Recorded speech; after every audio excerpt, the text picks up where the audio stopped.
we will get started. Good afternoon. My name's Jeff Spies. I'm the Senior Director of Policy for QuickMount PV, and for the next 2 hours, we will be discussing a topic that I started teaching folks about more than 10 years ago when I started working for a large wholesale distributor in the solar industry.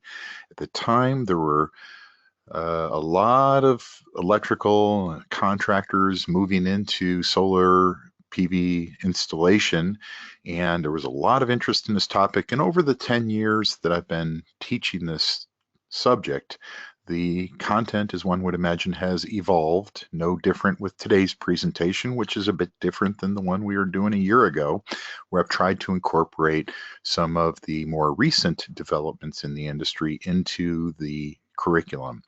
Probably the most substantive recent development in solar, and I'm sure many, if not most of you have heard about it, is the implementation of a 30% tariff on all imported solar panels and cells, which is going to certainly have a cost impact on the PV system, and will change. Eric says, "Boo!" I agree. It's certainly not a positive development. That said, it's not as onerous as originally anticipated.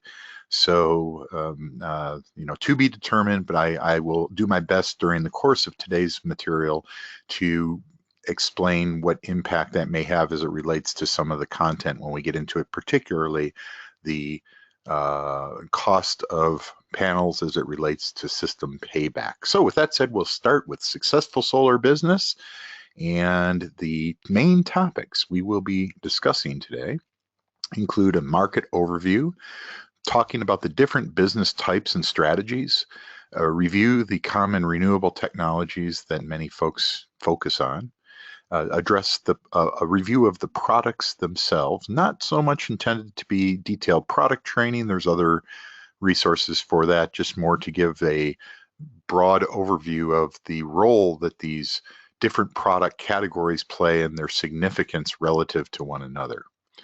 We will talk about the keys to solar success and the business of solar, as well as payback calculation, and I'll provide you with a list of business resources that I've found to be very helpful in my years of working in the solar industry. QuickMount PV is a manufacturer of flashed roof attachments for just about every roof type. The only roof types we don't offer a solution for, by and large, would be standing seam metal panel, as well as through fastened metal panel like a corrugated roof. Otherwise, we offer flashed roof attachments for asphalt shingle roofs, tile shake, slate metal shingle roofs, low slope roofs, and we have other accessory related products.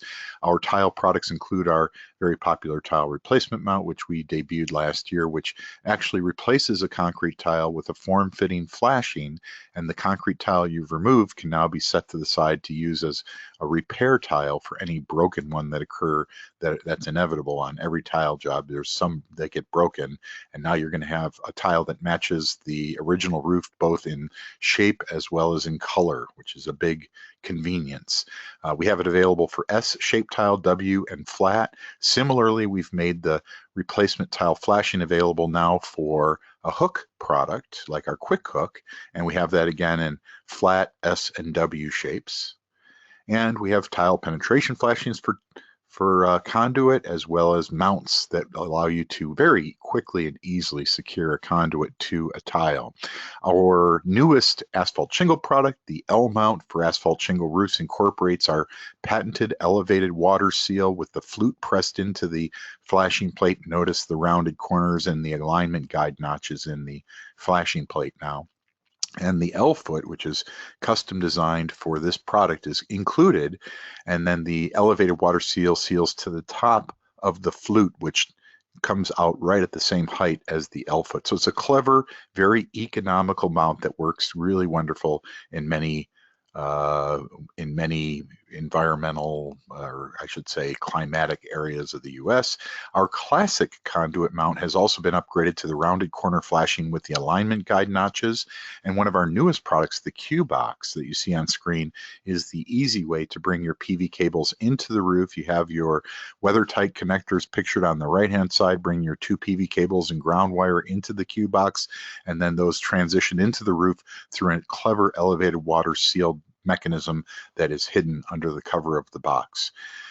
Our E-mount, which is our most popular asphalt shingle mount, incorporates the most robust sealed design on the market that I'd strongly recommend for anybody in a freeze-thaw zone to try to position the seal well above where the freeze-thaw action will happen in a cold climate.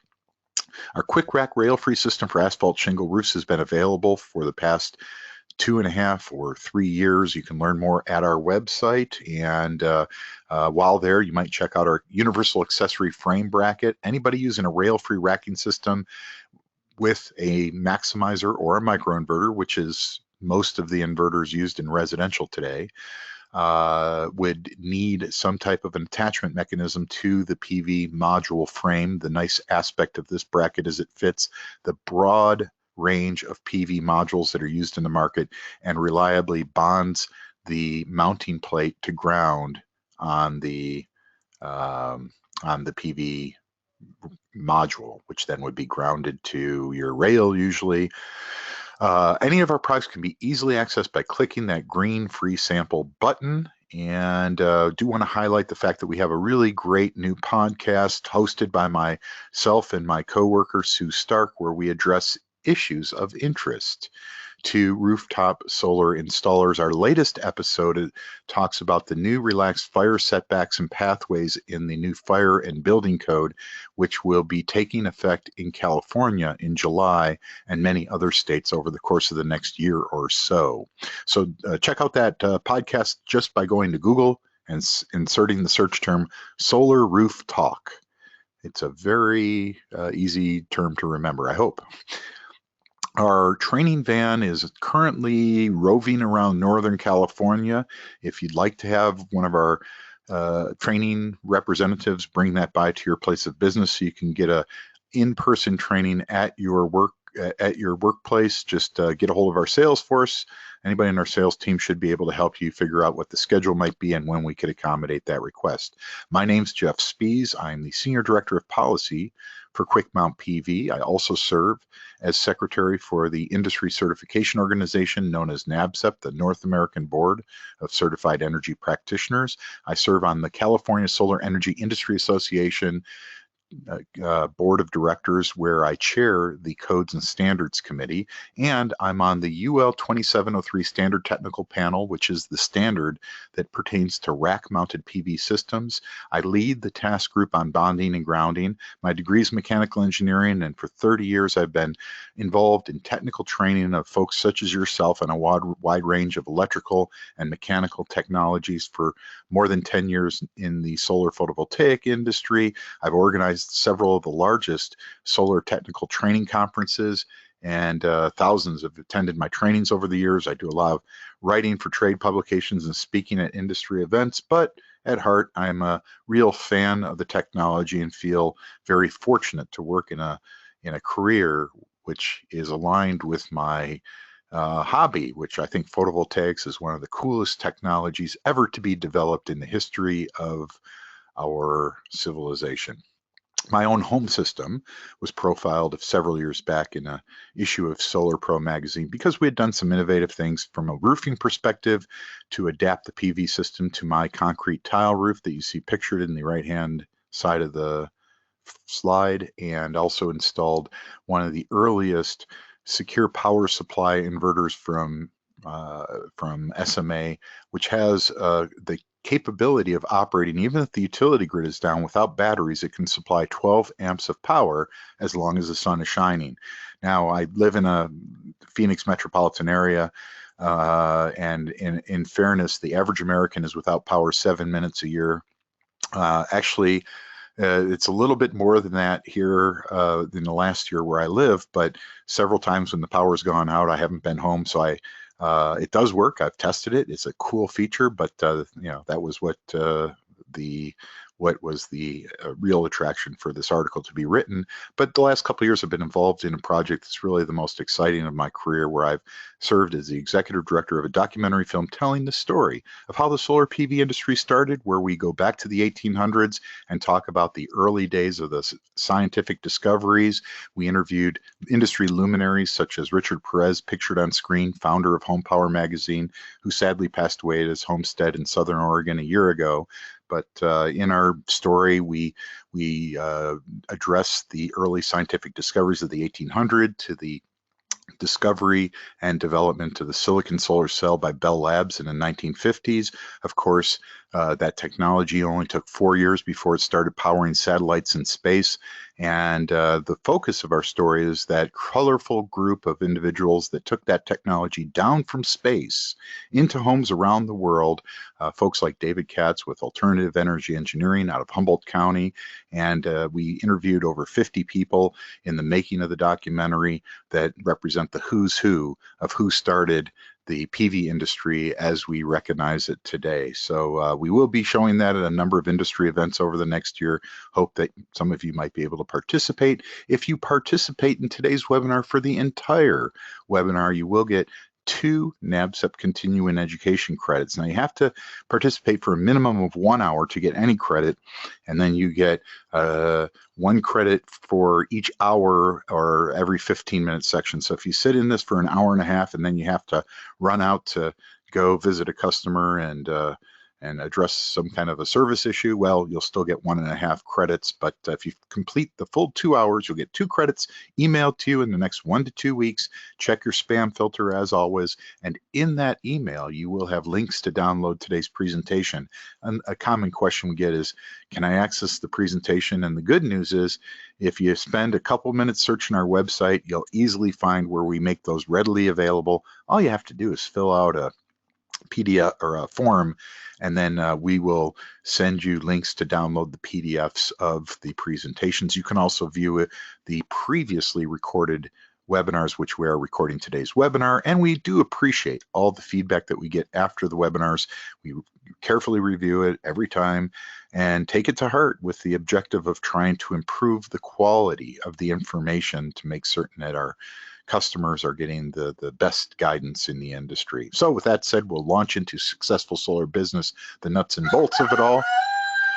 That one always shocks me. You know, we used to do this presentation a bit more, and we've gone to every 4 months, and my solar rooster, of course, is communicating what I consider to be a very logical message that the sun is an incredible energy resource. Ironically, the sun is behind most of the forms of energy that we use today. And the reason I say that is that coal, oil, natural gas, these are all fossil fuels which encapsulate the energy from the sun in the form of hydrocarbons buried in the ground. Of course, the hydrogen, which is the fuel that we use in oil and gas and coal, well, the hydrogen is stored in oil, gas, and coal by nature of the fact that plant matter originally harnessed the energy of the sun to create that hydrogen. Unfortunately, of course, as we all know, fossil fuels are very dirty and emit a lot of carbon. If you could extract the hydrogen directly from the sun, that would be wonderful. But we have a better approach now, which is solar photovoltaic technology, where we convert the energy from the sun directly into electricity. Now, this chart fascinates me. Excuse me. I've been staring at it over the years for hours and hours and hours and hours. And what it does is it summarizes all of the common forms of energy on the left-hand side.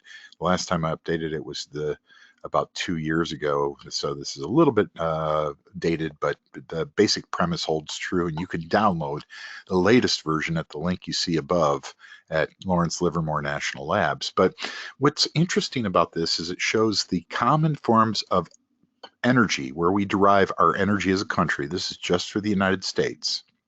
And you'll see it starts with solar, and the number underneath it represents the percentage of our nation's energy that comes from that resource. In the case of solar in the year 2014, about 0.427%, or and only 0.427% of our energy as a nation came from solar in 2014.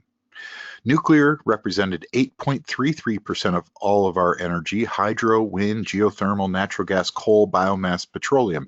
Now, the size of a line that comes out of the box on the left represents the proportionate volume of energy that we get from that resource. So if you look at petroleum, holy mackerel, over a third of all of our energy as a country comes from petroleum. That's why that big green line coming out of the box at the bottom labeled petroleum is so thick.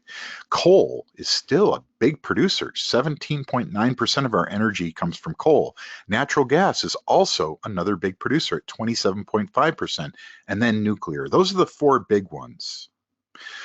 Solar, again, is pretty modest. And then what's nice about this chart is those lines go to where the energy is used. So you'll notice that orange box in the center top of the chart that says electricity generation, and underneath it says 38.4% of all of our energy as a country goes to generate electricity. So this is a handy way of grasping the sources of energy and how much energy we get from each one. And then if you look further to the right, you'll see boxes labeled residential, commercial, industrial, and transportation. And a lot of the electricity goes to the residential and commercial sector, a slightly smaller amount to the industrial sector. So you can see what each of those relative numbers are. Now, what I find also really interesting about this chart is it shows something titled rejected energy, and that is waste. As you can imagine, when you burn natural gas to heat your water, if you feel the gas vent stack that is venting the hot water heater element, you'll feel that it's hot. Well, that heat is heating the atmosphere. It's certainly not heating your water. That's the inefficiency that exists when you use energy. Now, you'll see that rejected energy has a number on it of 59.4% of all of the energy that we consume is wasted in the form usually of waste heat or just inefficiency. Effectively, waste heat is the byproduct, and that's what rejected energy represents. And the reason I point this out is that this demonstrates that since 60% of the energy we consume is wasted, improving efficiency of our transportation infrastructure, improving efficiency of our electrical appliances and devices, improving the efficiency of our homes through better insulation and better architecture. These have a dramatic impact in reducing the amount of energy used and reducing the inefficiency or rejected energy. So more of the energy that we consume ends up turning into productive work. So this chart, again, really demonstrates something fascinating in that solar is still, in 2014, well less than 1% of all of our energy.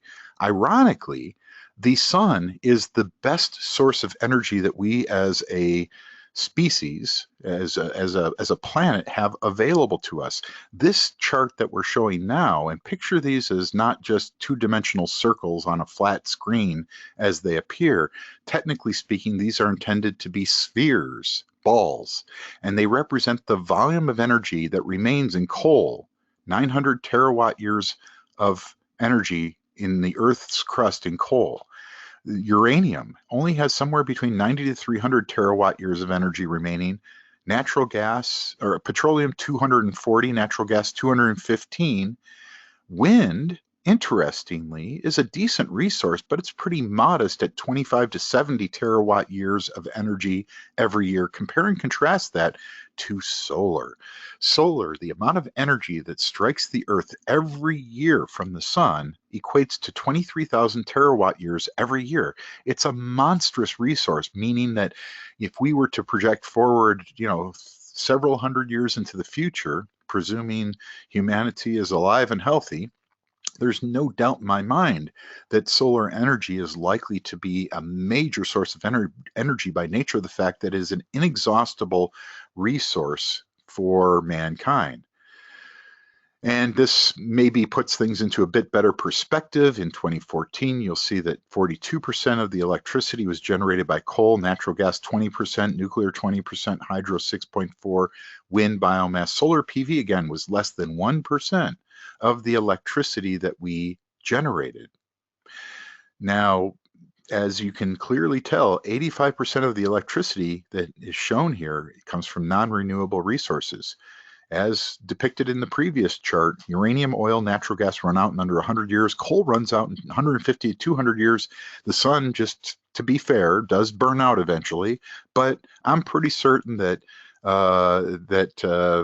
we won't have to worry about that for a while. It's about 5 billion years before the sun is expected to burn out. So it is no doubt that solar energy represents the most functional long-term source of energy that mankind has available. So now we're going to talk a little bit about the markets, and this designation that you see here doesn't necessarily capture, or I shouldn't say doesn't capture, but these categories are somewhat arbitrarily assigned. So residential, typically speaking, we find most residential systems range in size between 2 kilowatts on 2 kilowatts on the small side to about 15 kilowatts on the big side. Now, I do see occasional residential systems that are as large as 30 kilowatts, sometimes bigger, but typically residential represents 2 to 5 kilowatts. Off-grid commercial, these are systems that are used to power remote mountaintop transmitters and, galvanic pipeline protection and marker buoys out in the ocean. Well, those systems are pretty small relative to the some of the other categories. It's rare that you're going to see an off-grid commercial installation more than 100 kilowatts in size. And 100 kilowatt off-grid commercial installation is darn big. That would typically represent something powering remote mountaintop transmitters for telecommunications purposes. Small commercial, which would be your PV systems on your mom and pop grocery stores, those types of things, 10 to 100 kilowatts. When you get above 100 kilowatts, we typically start to consider those larger commercial systems, and those go easily up to a megawatt, sometimes bigger. And a megawatt represents 1 million watts of power generation.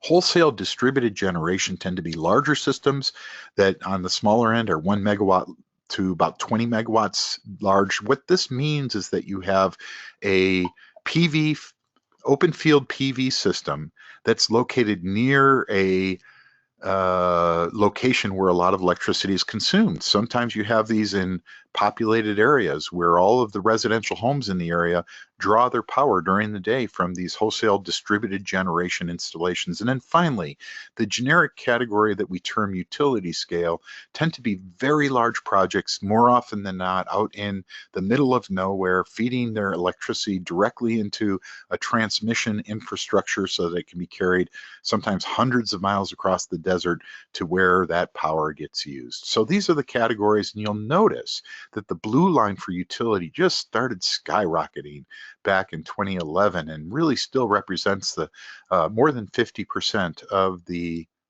consumption of PV panels today, where residential grew faster than commercial. Commercial's come along a bit more in the past couple of years, but residential market has outpaced commercial over the past several years because it's easier to make the financial argument for a residential customer. Commercial customers are much more sensitive to whether or not they can get their system payback quickly. So commercial has lagged a bit behind residential, but I would say today residential and commercial are similar in size. Utility is still larger overall. So let's talk now a little bit about the history. Solar PV modules debuted in the industrial market in the early 1970s with a concept known as terrestrial PV. There's a 1973 SolarX PV module that was originally used to power things like marker buoys for the Coast Guard, offshore navigation aids, and on offshore oil platforms to power things like warning horns and lights. In the early 80s, we saw a new generation of PV modules that were brought into the home power market, and nothing exemplified that better than the Arco 33-watt module that you see pictured there. That's an Arco 16 2000 module. I've got one sitting just behind me in my office, and it really was the first blockbuster module in the home power market in the 1980s, and that's really when the modern PV industry started, when we saw that home power revolution where off-grid homesteaders, rather than running a noisy gas generator to make their electricity, started to use PV panels because they wanted something that was more reliable. They didn't need to drive to get fuel for, it wasn't smelly, and it didn't make noise. So it really was a great solution. These back to the land solar pioneers laid the foundation for the PV industry in the early 80s. And there's no doubt in my mind that Northern California really was the birthplace of residential home power industry. And that was facilitated by the fact that people wanted music and they needed batteries to run their stereo systems. So the desire to have music is what really drove PV use in the home power market. Inexpensive, reliable, safe electricity was also critical because prior to that, lighting was predominantly the domain of kerosene lanterns, which are fundamentally dangerous. And there were many home fires caused by tipping over a kerosene lantern. Going to solar photovoltaic power for electric lights increased the safety of homesteads dramatically. So the desire to have music and to reduce the fire risk of kerosene lighting drove the market in the early days. Today, to succeed in solar, it's absolutely beneficial, and maybe one could say critical, to having both knowledge and experience in both electrical systems and roofing. And obviously, training is the key way to make that feasible. I certainly encourage taking quality training programs with quality training organizations. I'll reference a couple here in a bit, but also networking with solar professionals at industry events and advocacy organizations, trade shows.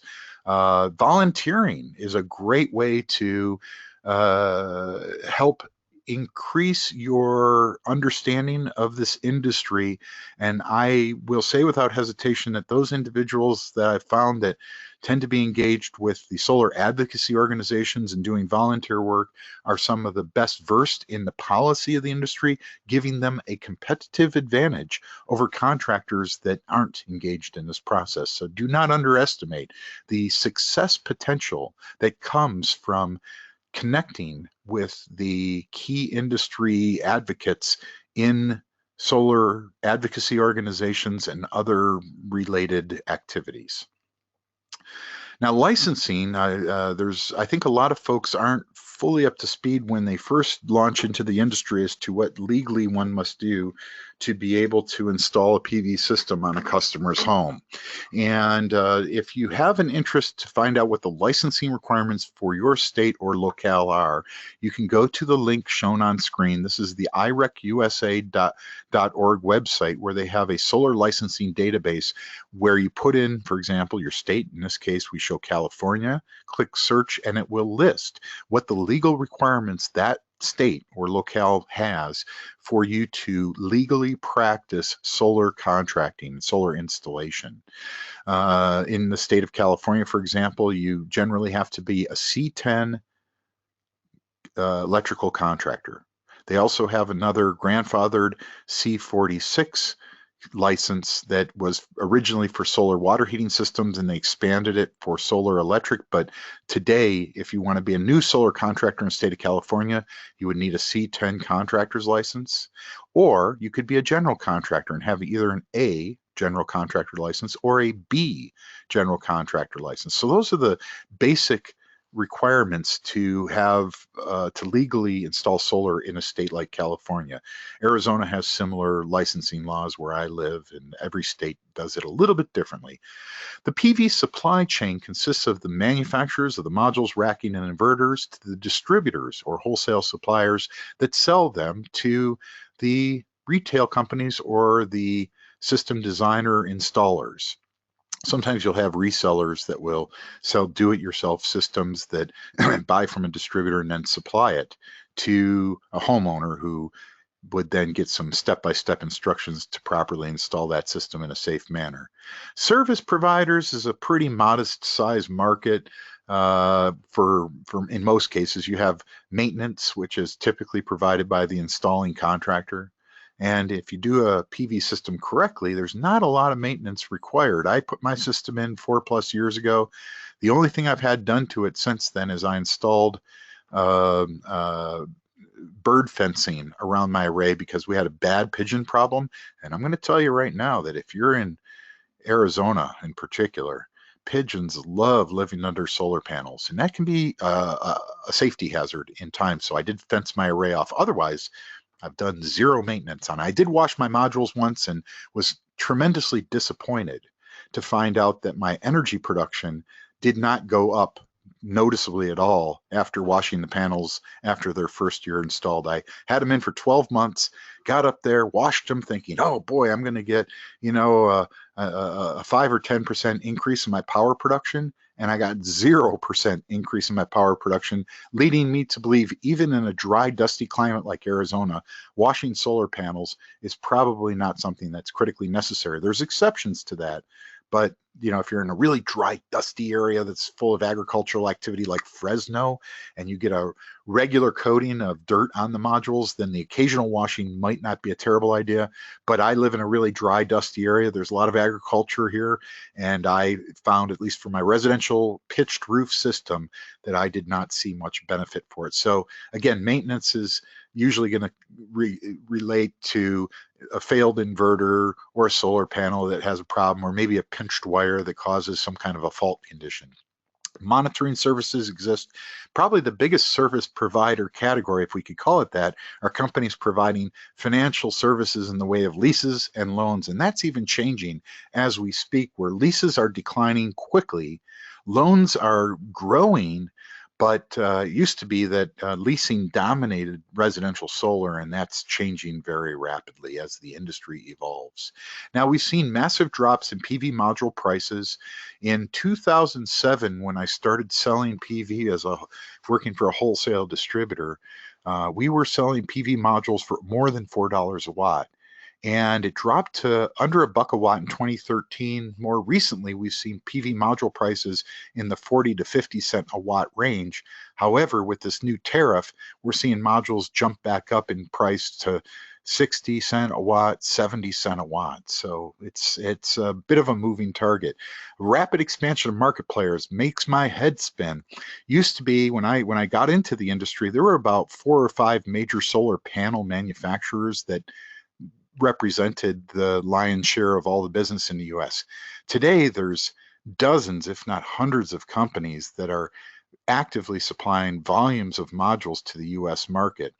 Inverters has been an interesting evolution as micro inverters and maximizers have taken over, and racking similarly saw a massive expansion of players, but we are seeing, I would say, somewhat of a contraction, and there's about 4 or 5 companies that represent 80 to 90% of all racking in the residential sector today, and it's a little more diverse than that in the commercial sector. But installation companies, wow, when I started, there were precious few companies out there doing this work. We really felt like we knew most everybody that was out there actively installing solar. Today, there's literally hundreds of PV installers in states like Arizona, maybe more than 1,000 in a state like California.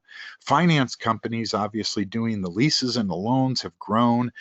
Those products and the financing options tend to evolve quickly. You'll see a new lease come on the market, and then 6 months later, it's no longer available. Somebody else has come onto the market. So that's just kind of the nature of the business.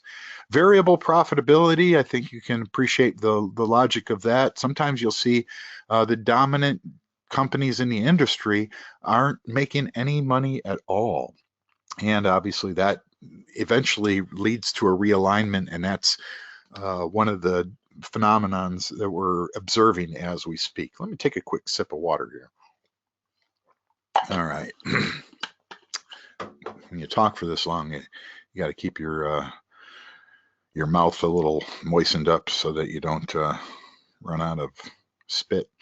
Vertical integration was a trend for a little while, but we've seen folks draw back. There was a period there was one company in particular no longer exists that was big, that was virtually manufacturing everything in the chain and offering financing, but they weren't making inverters, but they did everything else. They refined silicon, they made PV modules, they made their own racking system, they distributed their own product, they did their own installations, and they went out of business. So today what we're seeing is some market consolidation.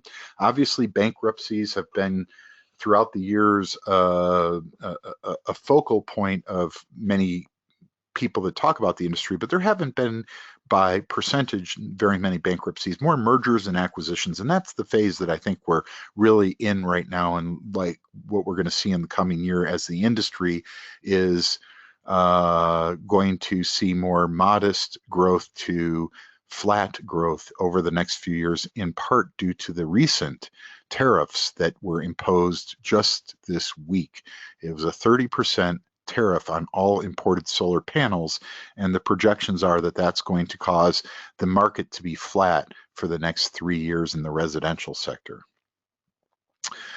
Now, of course, that's still some really interesting opportunities out there for contractors that understand that in a flat market, if you can differentiate yourself, and there's easy ways to do that I'll talk about, that there still are opportunities. So solar financing is a major influence on the markets, whether it's leasing or power production agreements, loans, direct purchase.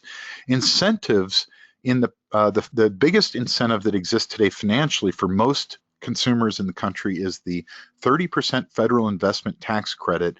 That isn't a deduction, it's a full credit on your federal tax. You do have to have taxes to be able to take it, but if you owe $20,000 in federal tax in a year and you put a PV system on where you could, you know, 30% of that is 10 grand, well, you immediately only owe 10 grand in your tax instead of 20. So it can cut your tax burden noticeably. So it's a very attractive incentive for a typical residential system owner.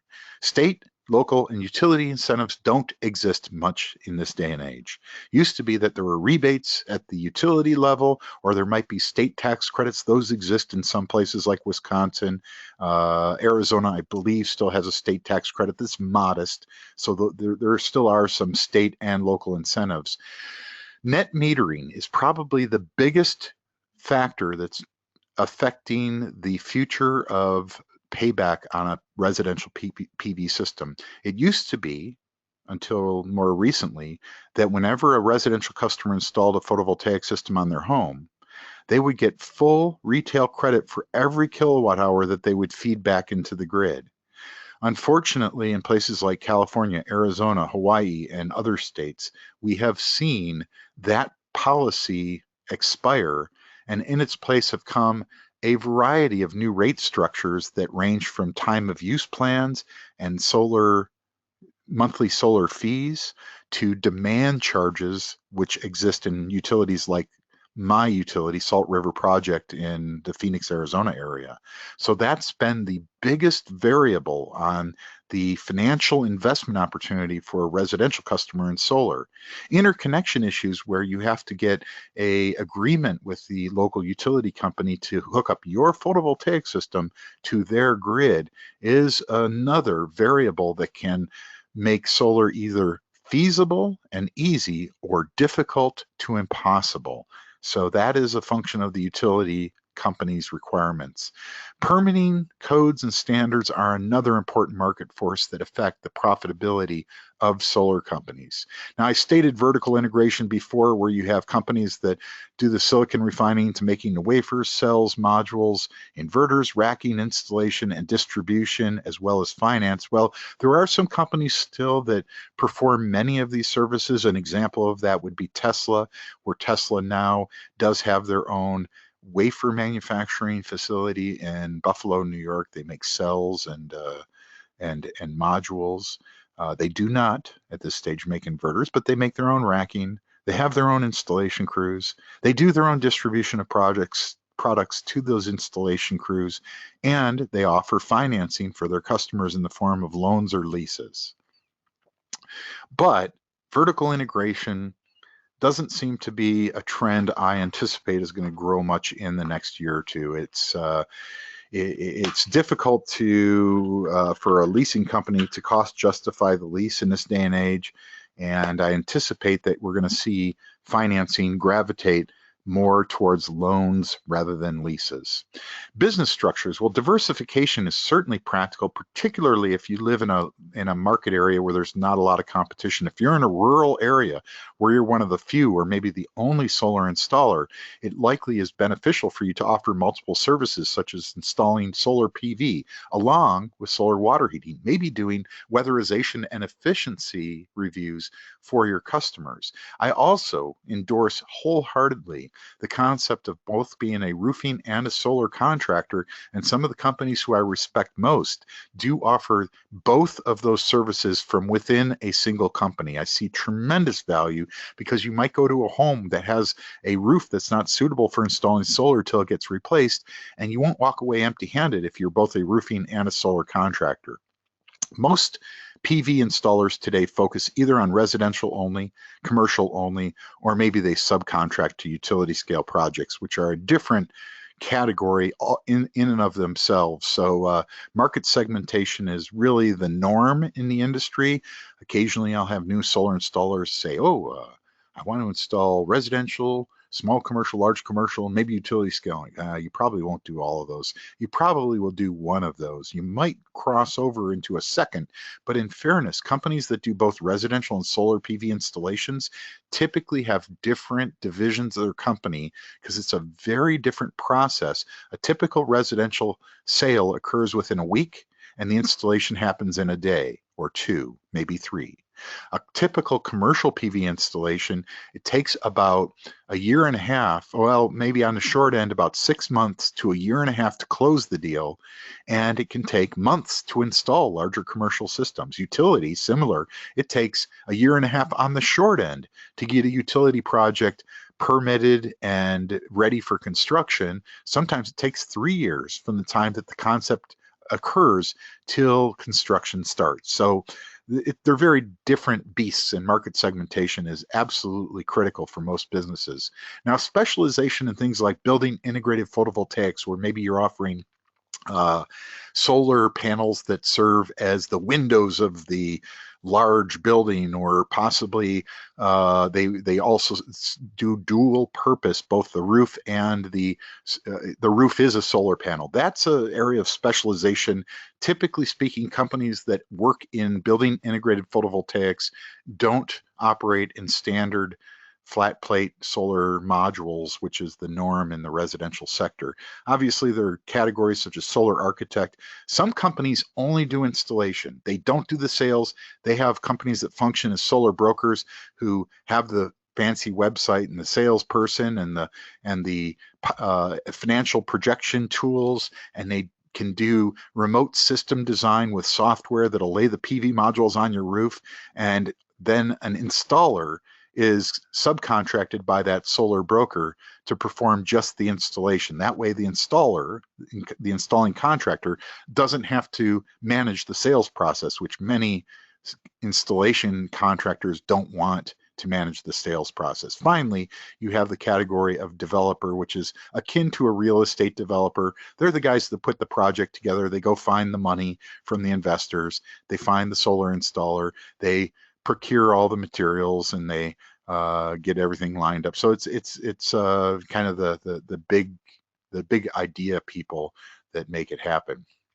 So renewable energy systems, and I'm going to do now kind of a review of some products quickly so that in the second half of the 2-hour plan, we can really focus in on some business strategies. But the different renewable energy systems that are most commonly used while heating with solar thermal or solar thermal water heating or solar thermal air heating systems, that was the first form of solar power.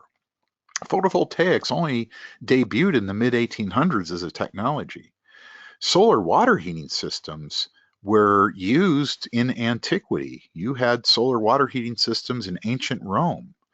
But, actually solar water heating systems as a market were a happening thing in the 1800s. You had in Pasadena, California in the late 1800s, most homes had a solar water heating system because they're dead simple devices.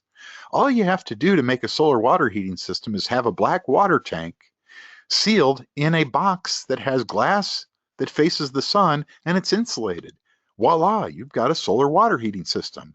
Now, of course, there's more sophisticated solar water heating systems than that, but at its core, that's all there is to a solar water heating system. So those have been in common use for over 100 years. However, in this day and age, they're just not as easy to financially justify compared to an electrical solar generating system. Now, there's 3 common renewable energy sources to generate electricity. You've got wind, microhydro, and solar PV.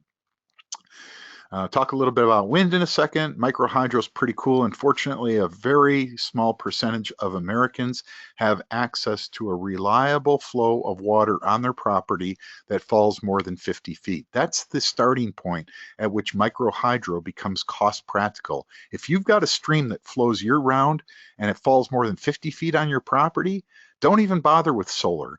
Microhydro is the best cost of energy generation. Sadly, extraordinarily small percentage of people have a year-round stream that falls more than 50 feet on their property. More often than not, people I know that use microhydro, it's a seasonal power source where it runs well in the wintertime, but in the summertime, they don't get anything out of it, particularly in places like California or even up into Washington and Oregon. But there is some good microhydro resources in the backcountry in the Pacific Northwest. Solar PV is so widespread, that's why it's so popular, but wind, I'll address first, only makes sense in the high wind areas, which are denoted on the map that you see on screen in that darkest purple color. Now notice it runs through states like North Dakota, South Dakota, Nebraska, Western Nebraska, well, most of Nebraska, Kansas, the the panhandle of Oklahoma, and western Texas. What does this area have in common? What do all these states have in common? Not many people live there. So the best wind resource exists where not many people live, which is why wind as a form of residential power generation just is not a happening thing. It's too expensive. Now, in fairness, at the utility scale, if you can put a wind generator in one of these purple shaded areas, it makes perfect cost sense, particularly with the incentives that have existed for the production tax credit. But again, it's a fairly limited resource. Arizona, if you look at where I live, has hardly any orange in it, for goodness sakes. And we're all like yellow and green. We are not a windy state. Believe me, I suffer through that in the summertime. Occasionally I'm out there, just a little bit of breeze would be nice, and the air is dead still morning to night, day after day during the hottest part of the year.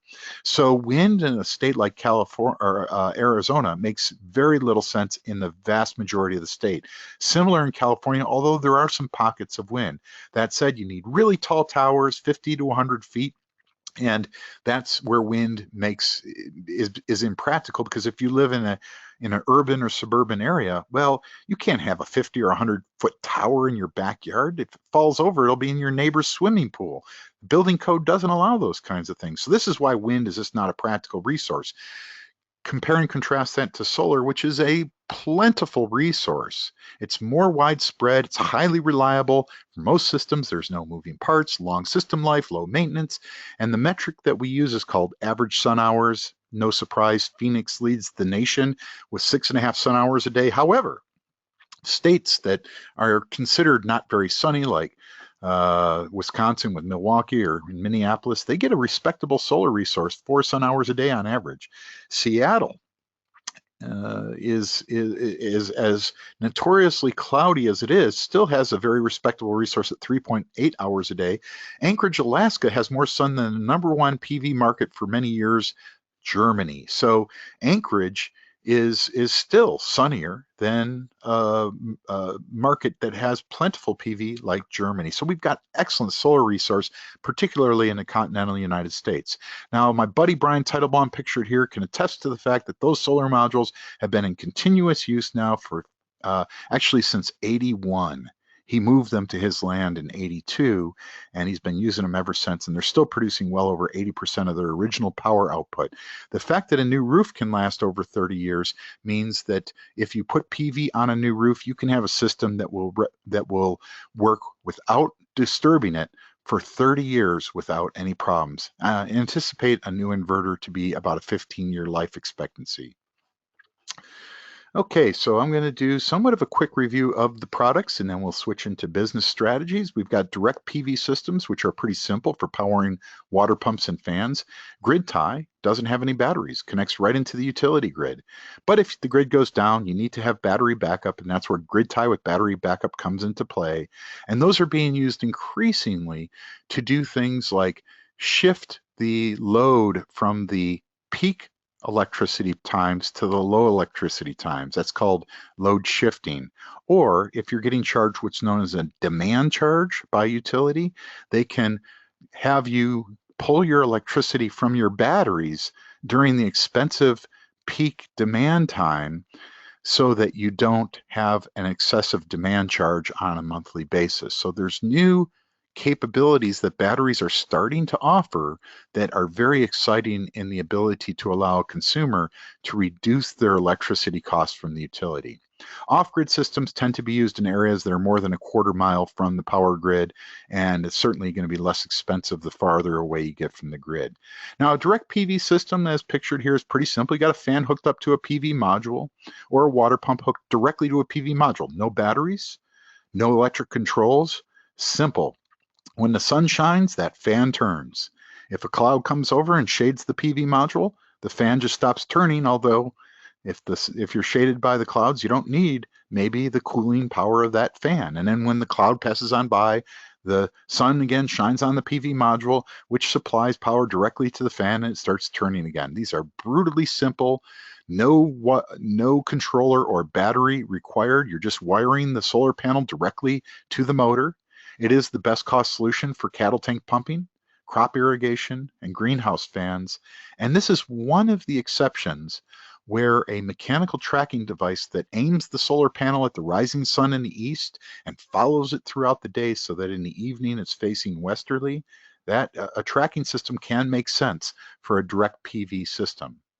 Grid tie, like you see here, is pretty simple conceptually. You have DC power that goes to an inverter, converts it to AC power, where it's then backfed into your service panel, typically through a backfed breaker. And then that power is used in the home, or it goes back onto the utility grid where you get credit for it. This represents 98% of the PV market. These are no battery systems. They just use modules, racking, and inverter, but they won't produce power, with rare exceptions, when the grid is down.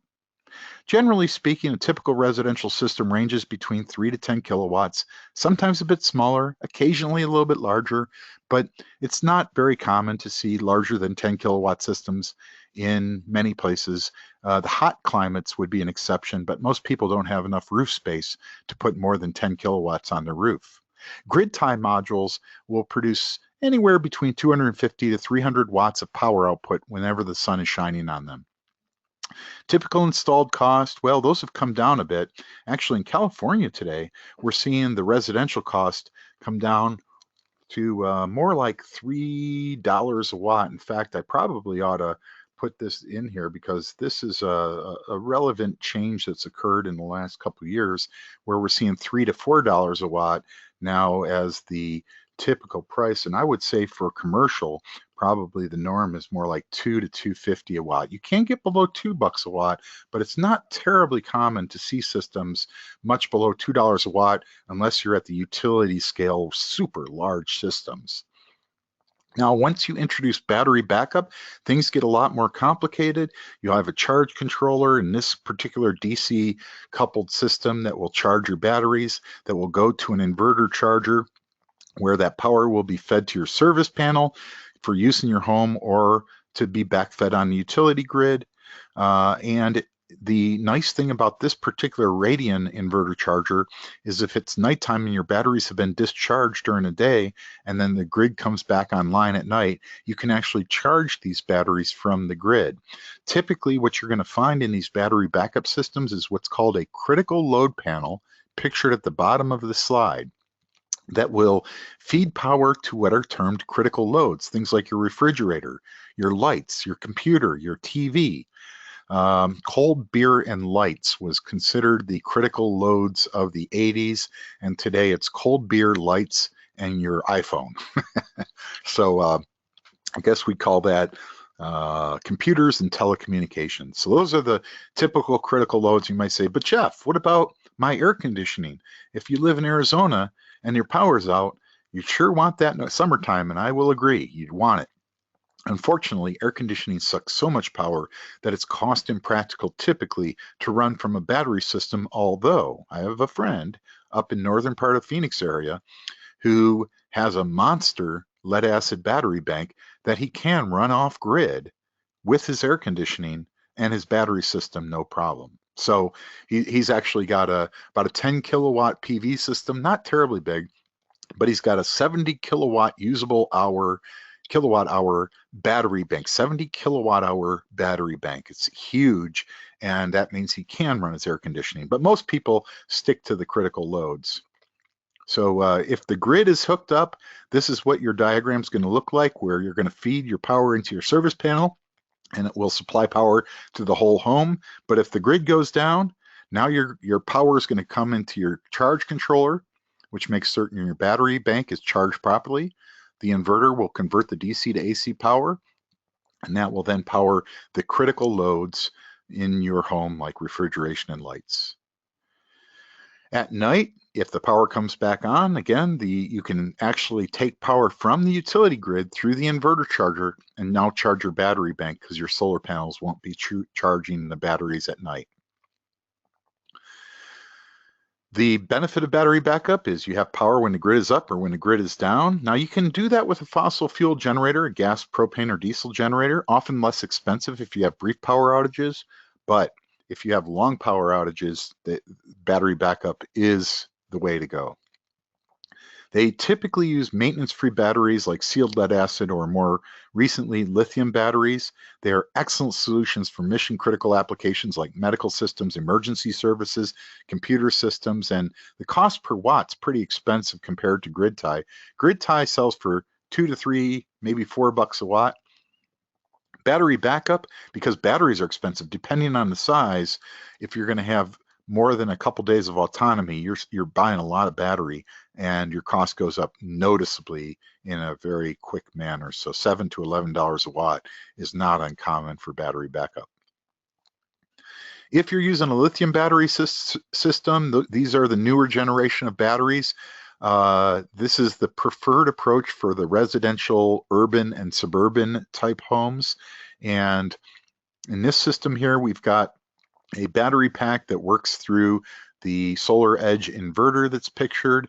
And again, it will power backup loads on a critical load panel and hook up to the grid. So it's a really simple system overall. Off-grid is complex to design and install because you need to know how many kilowatt hours that customer uses at different times of the day, different times of the week, different times of the year, and cross-reference that with the available solar resource at those times of the year.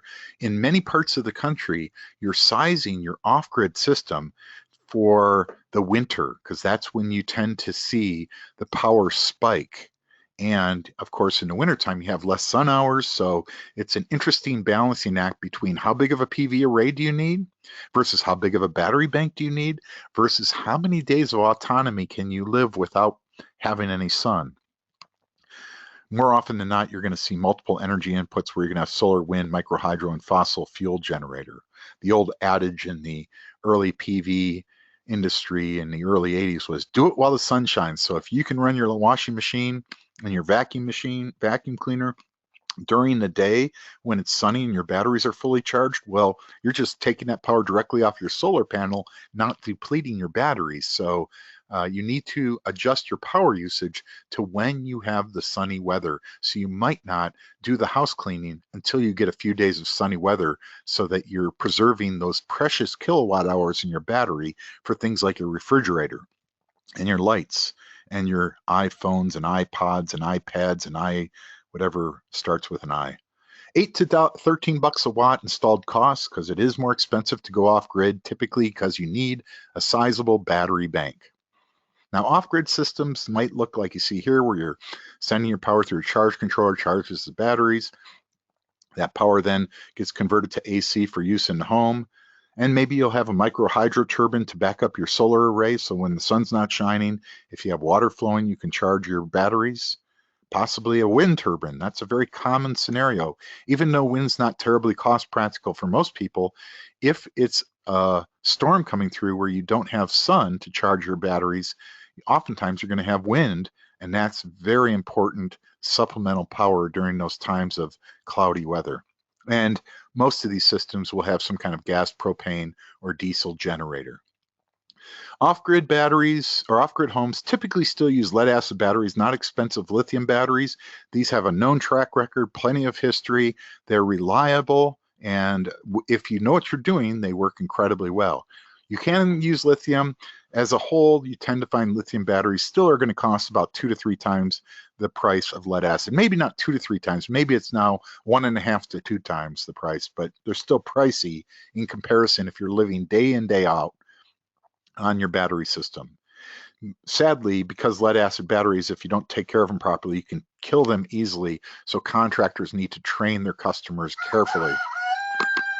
All right, we are about at the halfway point, and let me just see if there's any questions. No questions. So we will do a very quick product review, looking at the typical products, the modules, the racking, inverters, combiner box disconnects, electrical connections, balance the system components, and charge controllers and batteries.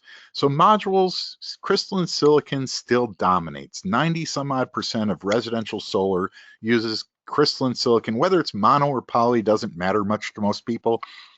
Typically speaking, most customers look at the best bang for the buck. More often than not, that's a polycrystalline module. In this day and age, they look a little nicer than the one pictured on screen. That's a polycrystalline module that kind of has that jigsaw puzzle appearance. The polycrystalline modules made today have a lot more uniform coloration, so you can't see the jigsaw puzzle appearance very much. But thin film technologies like cadmium telluride have their place. They're used in some volume in the utility scale, but thin film materials like SIGs, copper, indium, gallium diselenide, or cadmium telluride still struggle to compete with most crystalline silicon products. That said, the new tariff is changing the equation. So First Solar, who's the largest manufacturer of cadmium telluride modules used for utility scale, now that there's a 30% tariff on the competitive crystalline silicon modules, their technology has just gotten a lot more desirable for anybody developing large utility scale projects. Specialty PV like solar shingles and integrated or cylindrical tubes or solar laminates, they're interesting products. They still don't have a compelling cost position compared to a conventional crystalline silicon module. In fact, if you were to look at the number in 2013, at that time, 80 some odd % of all modules were crystalline silicon, and then there was a relatively small amount of thin film materials. CadTel and SIGs were under 10%, and it's even fallen lower than that here in recent years. Now, I'm not going to get into the material construction, but just understand, if you start into the PV training realm, you'll learn more about the cells and glass encapsulants, backsheets, frames, electrical connections. But most people look at a PV module as kind of a homogeneous, unitized device that's a commodity, although I don't know that I would go so far as to classify a PV module as a commodity. But by and large, there's probably not a critical necessity for you to understand the materials of construction of most PV modules. Just buy them from a quality manufacturer you trust. Some of the variables that you'll look at are voltage and output current, power payback, life expectancy, your rating and standard test conditions versus PTC is a method used in California that gives a bit more realistic representation of the power output. It's kind of like, you know, when you buy a car and they tell you how many miles per gallon it gets, and you never get that in real life. That's what standard test conditions is like. PTC is more comparable to the real world mileage that you're going to get, or the real world performance. Certification of modules is done by the test labs to make sure that they operate safely.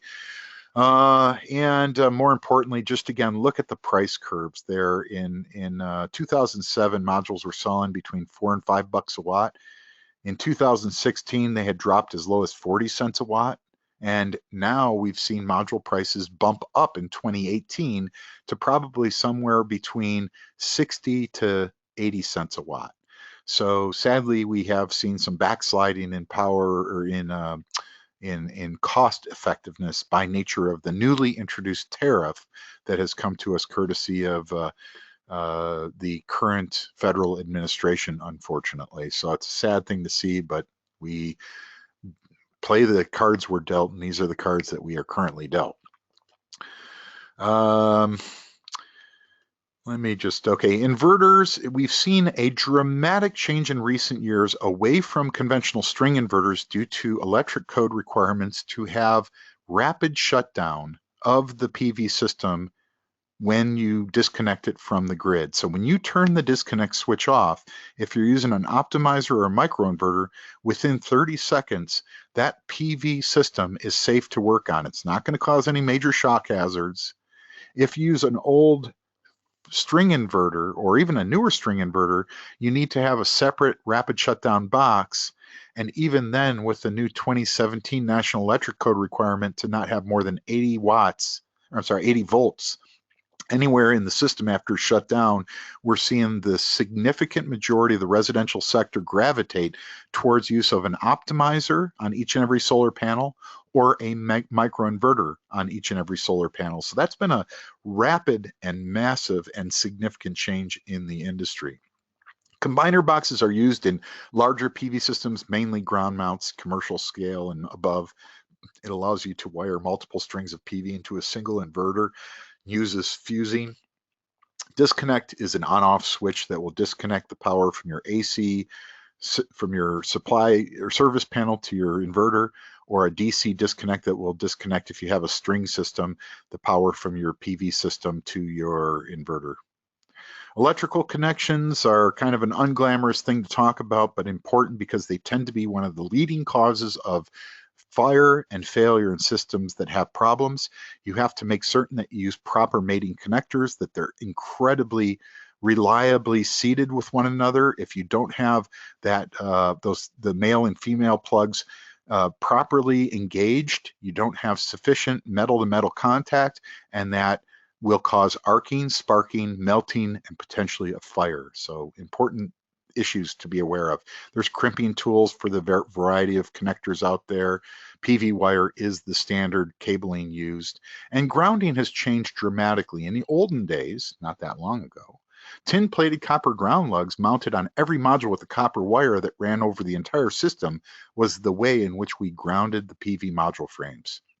And then we came along these devices called weebs. They were grounding clips that sandwiched between the aluminum frame of your PV module and the metal racking of your system. But in this day and age, we have integrated grounding built right into the clamping mechanism, like our quick rack rail-free system pictured there, where we have these sharp pins that pierce through the aluminum anodization of the PV modules, allowing a bonded connection from one module to the next in a row. And that is the norm today in modern racking systems. Balances systems are all the other little piece parts, wire management clips and fuses and breakers and junction box and PV cables and so on and so forth. Charge controllers are used in battery systems to make sure your battery doesn't get damaged. If you overcharge your battery, you will damage it. And that's the role of a charge controller, is to make sure it doesn't get overcharged. But the more sophisticated ones offer features like maximum power point tracking to extract the most power out of your PV modules, low voltage disconnect to shut your batteries down if the voltage drops too low, automatic equalizing, temperature compensated charging. These are all advanced features that are very helpful in off-grid battery systems.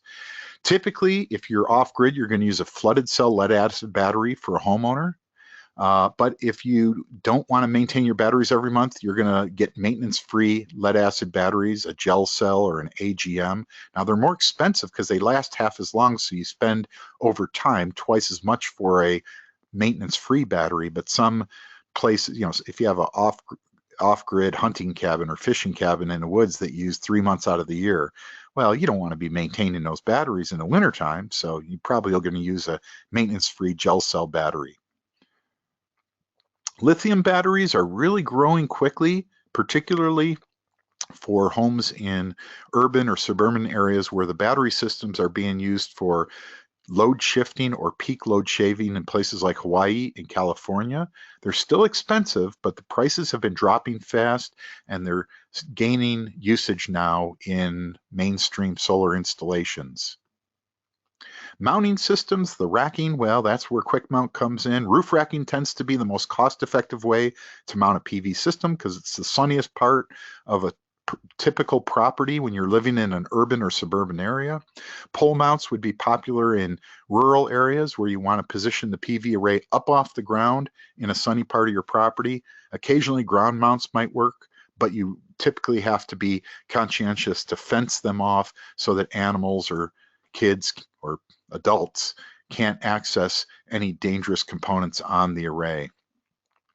Now, the PV mount to the roof is critical because in a typical system, you're going to have upwards of 4 or 5 dozen penetrations in a roof. And even if you had a 1% leak rate on all your penetrations, that could equate to 30 to 50% of homes experiencing a leak. So quality flash mounts are imperative, which is where quick mount PV comes into play with our robust, reliable flash mounts that will give you 30 plus years of reliable waterproofing on a new roof, so you won't have to do any work under the array during the life of it. So we do offer mounts for virtually every roof type. And we've got a few different types. Our basic standoff with a base and post and a flashing that goes over the top is pictured on the top. And we have our integrated flash mounts like our E-mount in the bottom image there. In metal panel roofs, you have standing seam attachments made by S5 or through fastened metal attachments made by S5. So there's a broad variety of metal panel roofs and a broad variety of attachments. We do offer tile attachments like our replacement tile mount, our quick hook, and low slope roof attachments, which we had a webinar earlier today that some of you might have been a part of. And ballasted versus mechanically attached is the question, and ballasted racking usually uses concrete blocks to hold the system down in a windstorm. Unfortunately, they tend to be challenging in certain applications because they can block drainage pathways, they can compress insulation.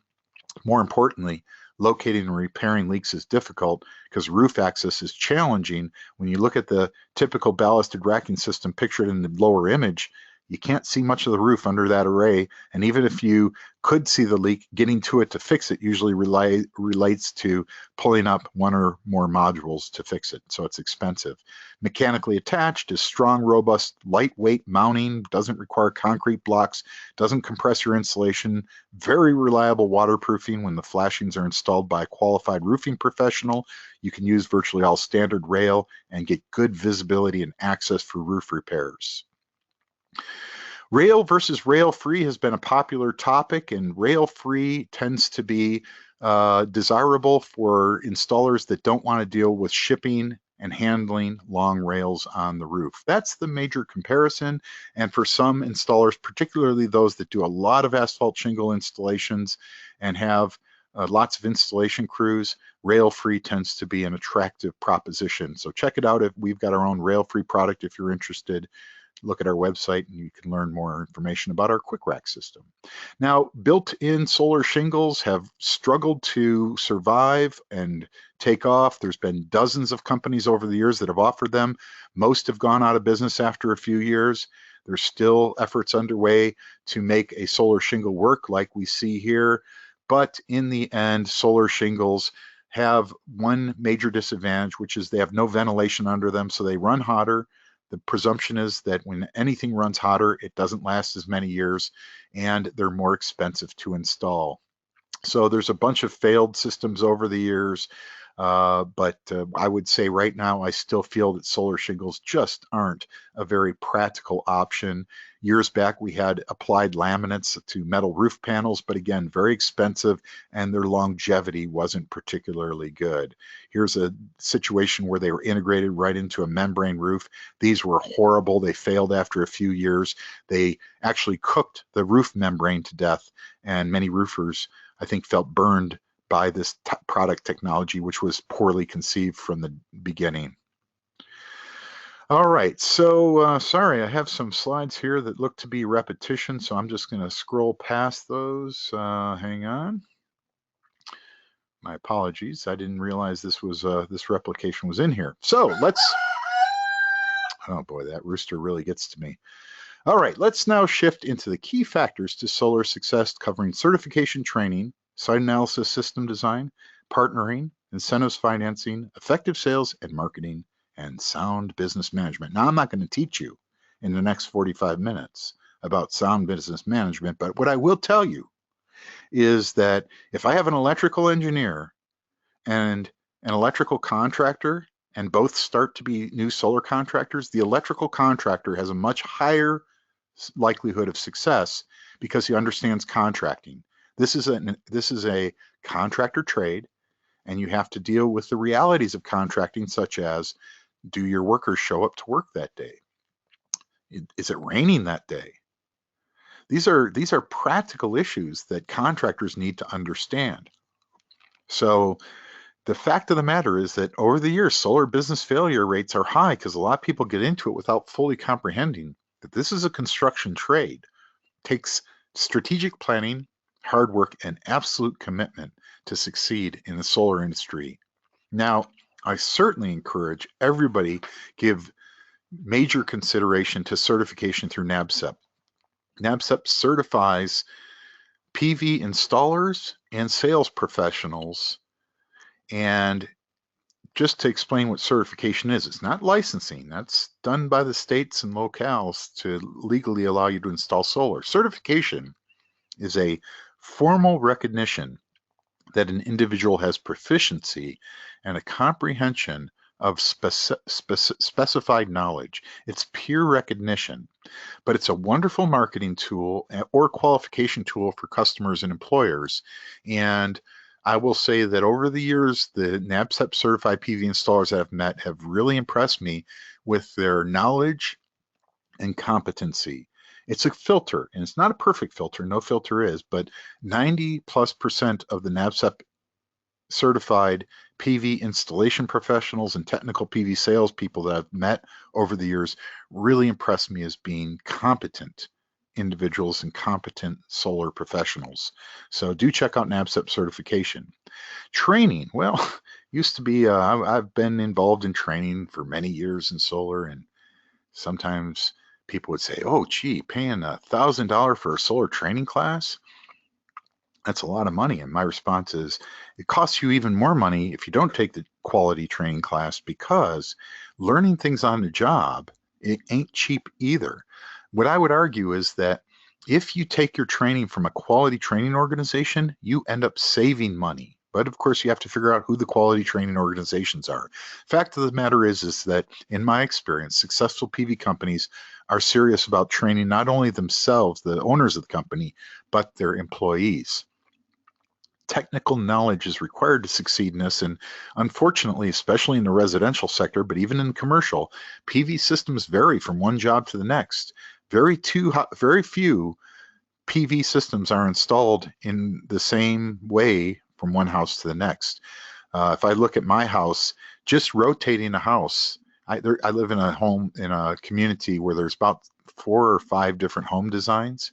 My same house, there's mirror images of it too, and depending on which roof surface faces which direction, you can either have a home that's identical that's great for solar or one that's not very great. Sadly, my big roof surface faces northwest. The smaller roofs face southeast and southwest. I installed there, but I could only get about 4.7 kilowatts on my roof. So you need the technical knowledge to know how to adapt a PV system. It's like a puzzle every time you face it. That's where training comes into play. It saves money. You'll also need to learn about knowledge or incentives, I'm sorry, and ongoing training is critical because this technology moves fast. Finally, safety training is critically necessary because it's a dangerous job. In 2007, where I had this nice chart, roofing was the 6th most fatal job in the country, and electric power line installers and repairers is number 7. Now, I don't know that that necessarily represented the electrical contractor trade per se, but the fact of the matter that you're installing solar at height on a roof makes it an inherently dangerous job if you aren't careful. Of course, in the past 10 years, we've seen a much greater emphasis on safety, not only in the solar industry, but also in roofing.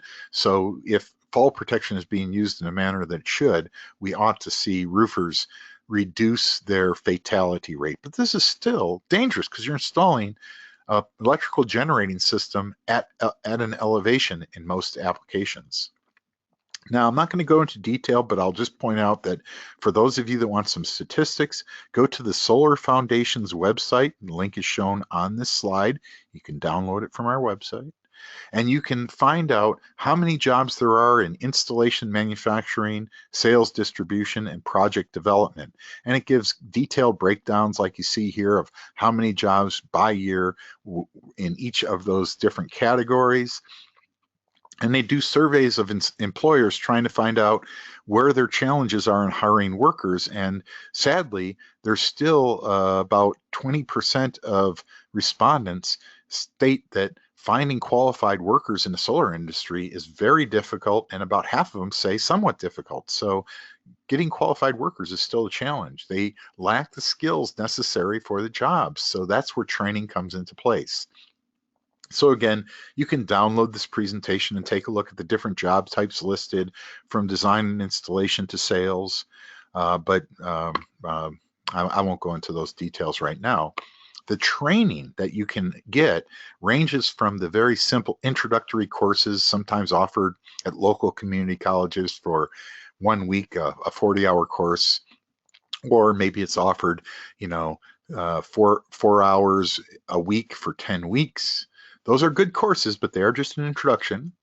I certainly encourage you to take quality system design and installation training from a reputable training organization. I'll show you a couple in a minute. Product-specific training is typically done by manufacturers. Hands-on installation training can be also had through one of the quality training organizations that I'll reference here shortly.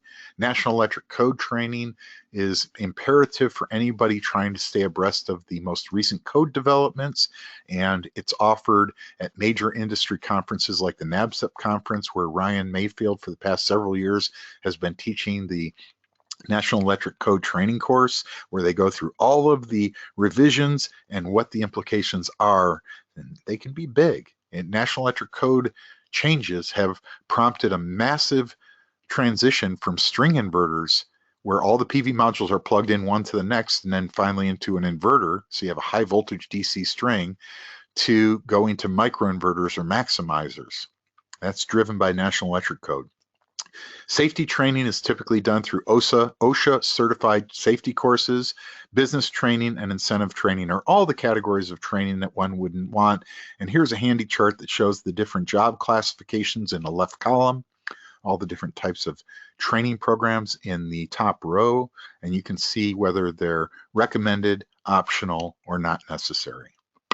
NABCEP entry-level training, or the training that's done for NABCEP associate program, really falls into the category of an introductory training course.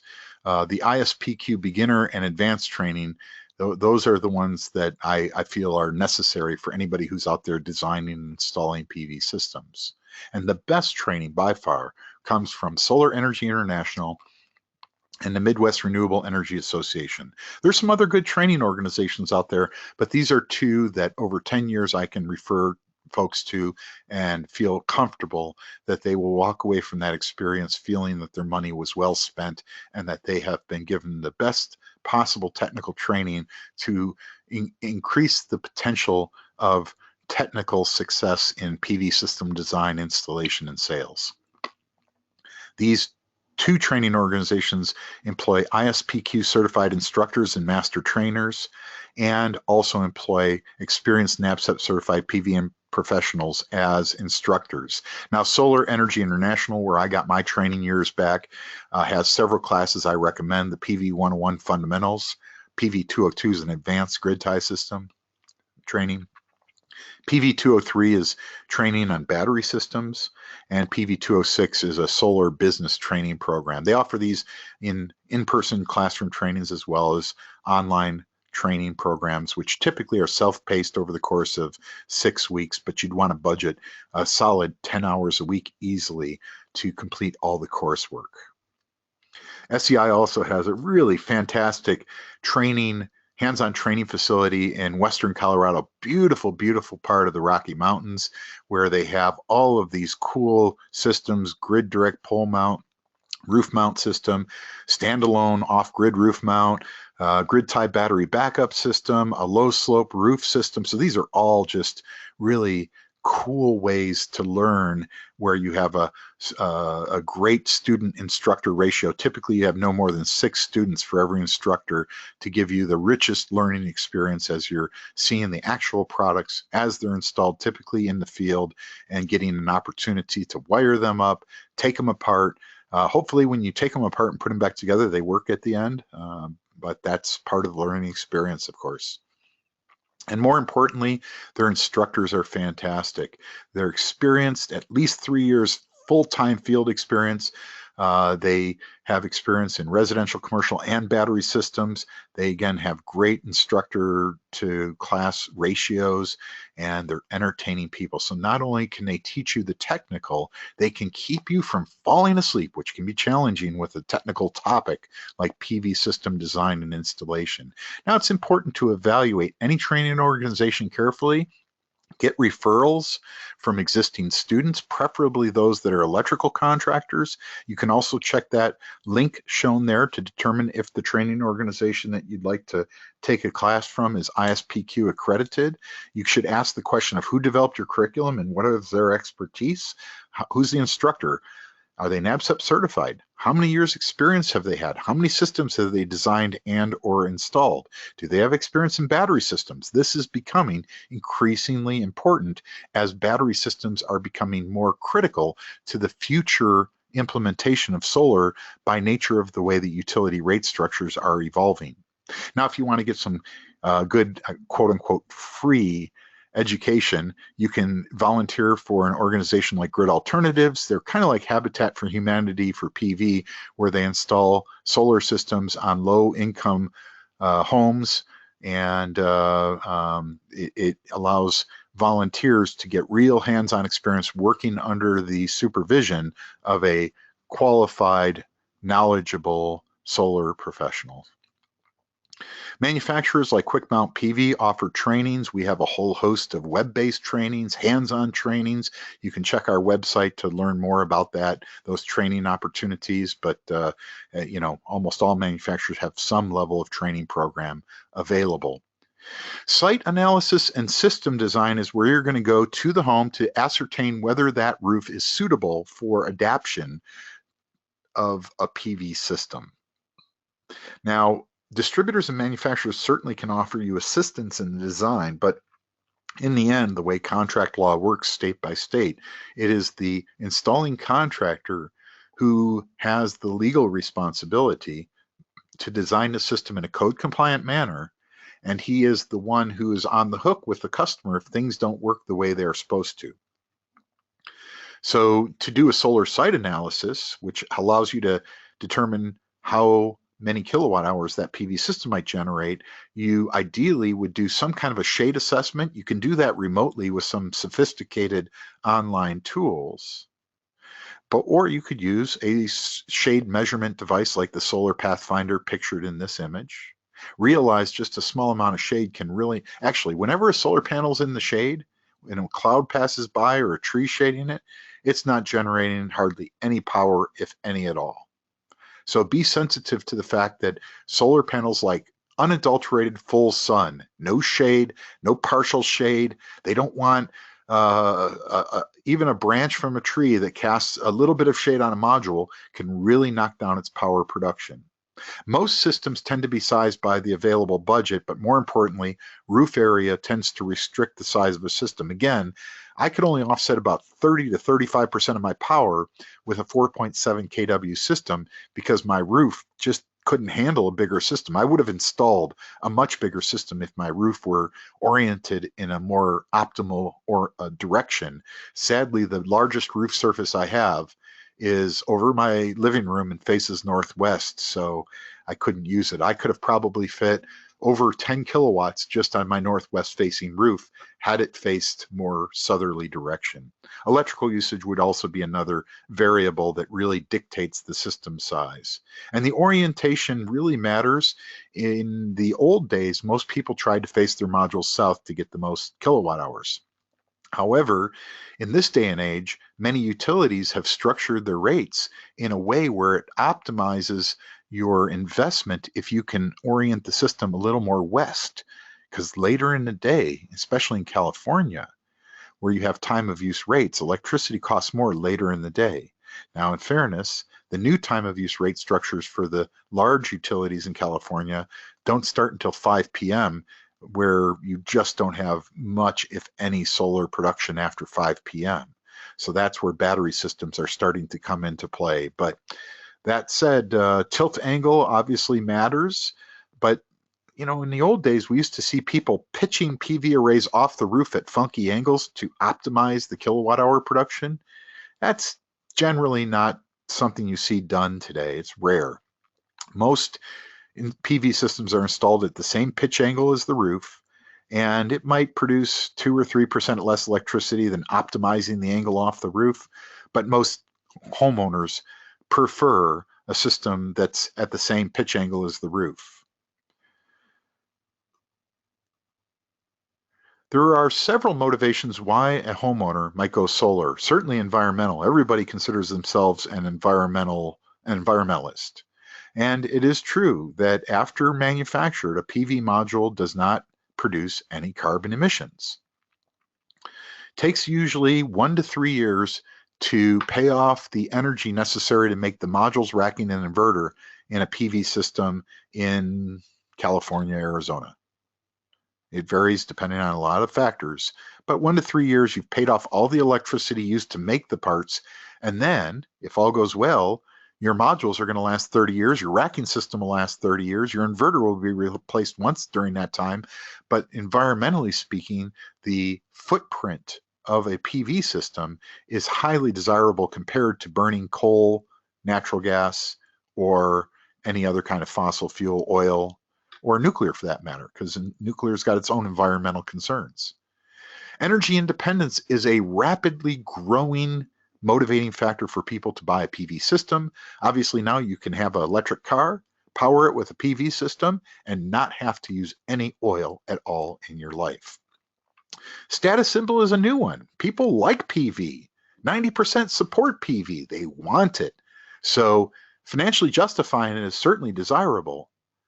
But when people want PV, it makes it easier for them to accept payback times that aren't as attractive. Realistically, though, financial benefits are the leading factor that cause a homeowner to buy a PV system. Now, as I stated before, my buddy Brian here in this photo has had his PV array operational now at that location since 1982, and it's still producing over 80% of its output power. The way we gauge the investment opportunity of PV is usually by a term we relate as payback. This is the number of years it takes for our utility bill savings to equal the pocket money we had to spend to buy that PV system. Now, return on investment is a more sophisticated metric where you look at your percent increase or decrease in the investment amount over time, and they're both predicated on realistic electric production estimates and electric rate increase projections. As stated, south-facing arrays will generate the most kilowatt hours. Southeast or southwest can work well. East or west may be okay, particularly in time of use rate structures where electricity is more expensive in the afternoon. You'd face your system west. As I mentioned in the earlier slide, most people now just bolt the PV modules directly to the roof at spaced equally off the roof. But you can fine tune your tilt angle if you use a ground mount or a pole mount. And typically, if you are using a roof mount, you want a few inches of airspace under the array to keep them well ventilated. They run cooler, they last longer. Obviously, avoid shade between 9 a.m. and 3 p.m. and use a competent, qualified installer. I would encourage everybody in search for a NABCEP certified PV installation professional. Now, your solar access varies depending on where you live. This is a great photo because you see this home that's got some tall pine trees just south of the house. Well, the tops of those trees are going to shade the roof, particularly in January. This is called the solar window. It is in the summertime, the sun is usually directly overhead. Heck, in Phoenix, in June, when the days are longest, the sun rises in the northeast, sets in the northwest, and never crosses the east-west boundary. It's always in the north. So it's a little bit freaky because it casts a funky shadow on my southwest facing array from the roof above it in the June-July timeframe. It's a little frustrating. But the rest of the year, it lives its life in the southern horizon. And if you go down to Australia, the map gets flipped around where a north-facing array works better. But you don't want any shading on your modules if you want them to produce power. So this home here, which might be off-grid, those tall tops of the trees will shade that rooftop array in January. You can see where they're cutting above the solar window that's pictured there. And therefore, you might want to get out there with a chainsaw and cut the tops off those trees to keep them from shading your array so that you're getting solar charging in January when the sun is really low in the sky.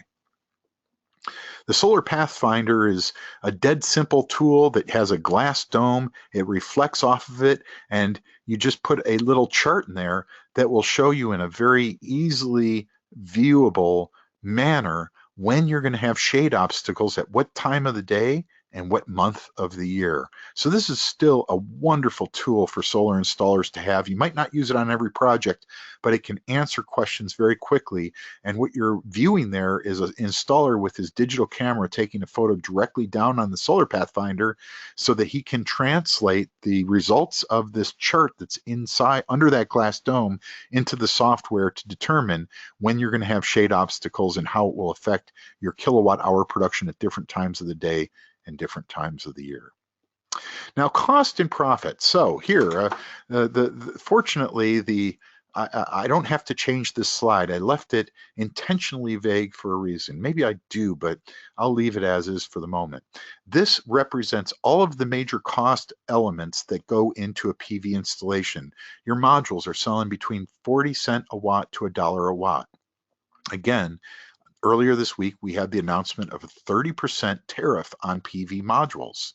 And modules that were selling for 40 to 50 cents a watt, now we're going to be selling for 50 to 65 cents a watt. So it's unfortunate, but that's the reality.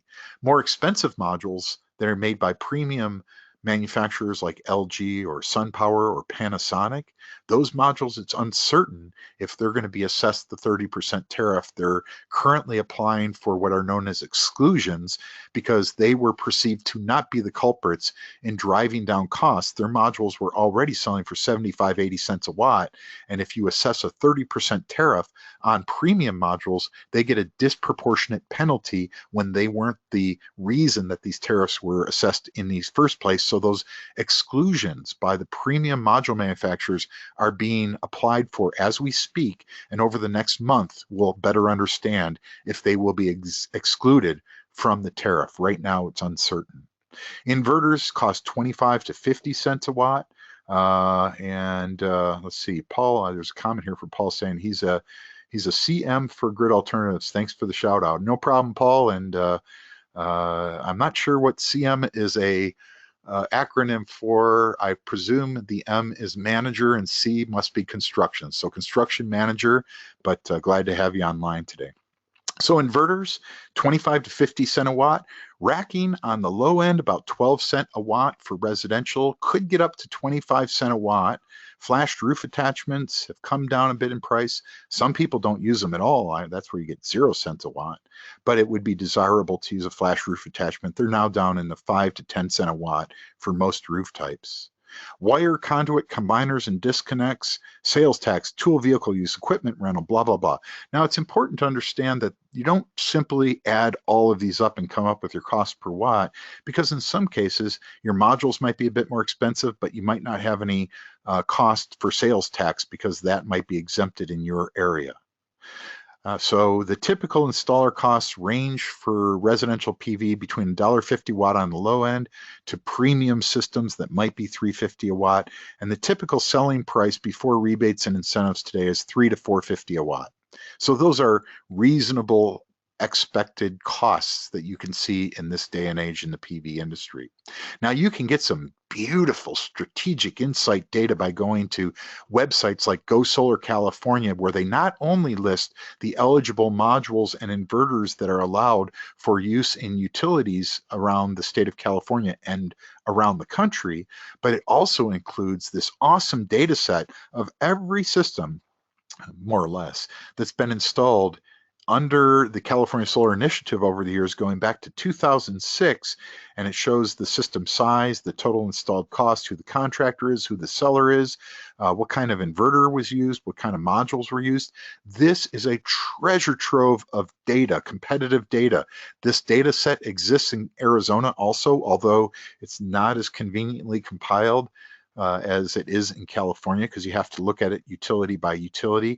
But I will reiterate that for a solar contractor, these data sets from the California Solar Initiative at the website shown, as well as the Arizona Go Solar website, are a treasure trove of competitive information as to what the going rate is for sales price for PV and which modules and inverters companies are using today. Now, we already talked about the motivating influences for solar being environmental energy independence, but distributed energy is an important one, because when we generate our power on thousands of rooftops spread across the populated areas, any one system going down doesn't take down the grid. It gives power when it's needed most, where it's needed most, and it reduces the transmission losses that are the norm when you generate power out in the middle of the desert and then have to transmit it hundreds of miles across copper wires across the desert. There's losses associated with transmitting power over long distances. And this is where distributed energy has a real valid argument as being desirable. The customer proposal will show important things like your system performance, the financial review, and there's some helpful web tools that I'll reference, and there are proposal generation tools also out there, although this list of companies has changed dramatically in recent years. System financing is typically done either with cash purchase or loans, but leasing and PPAs, while popular for several years, are declining in popularity because the finances of leasing aren't particularly attractive. So we're seeing fewer and fewer systems lease as the months and years tick by. Incentives have helped drive demand. Obviously, you need to factor those into your bid, and the federal investment tax credit of 30% is the biggest incentive today. But then you'd look at things like net metering, any kind of performance-based incentives. New Jersey still has solar renewable energy credits called SRECs. Some areas in the country use a feed-in tariff where you get compensated directly for every kilowatt hour you put back on the grid. But these programs are very dynamic, change quickly. So you can stay abreast of that at the website shown, desireusa.org, where it shows you what the renewable energy portfolio standards are for your area and what incentives may exist. So that website, desireusa.org, is a great resource to better understand any incentives that may still remain on a state or local level or utility level.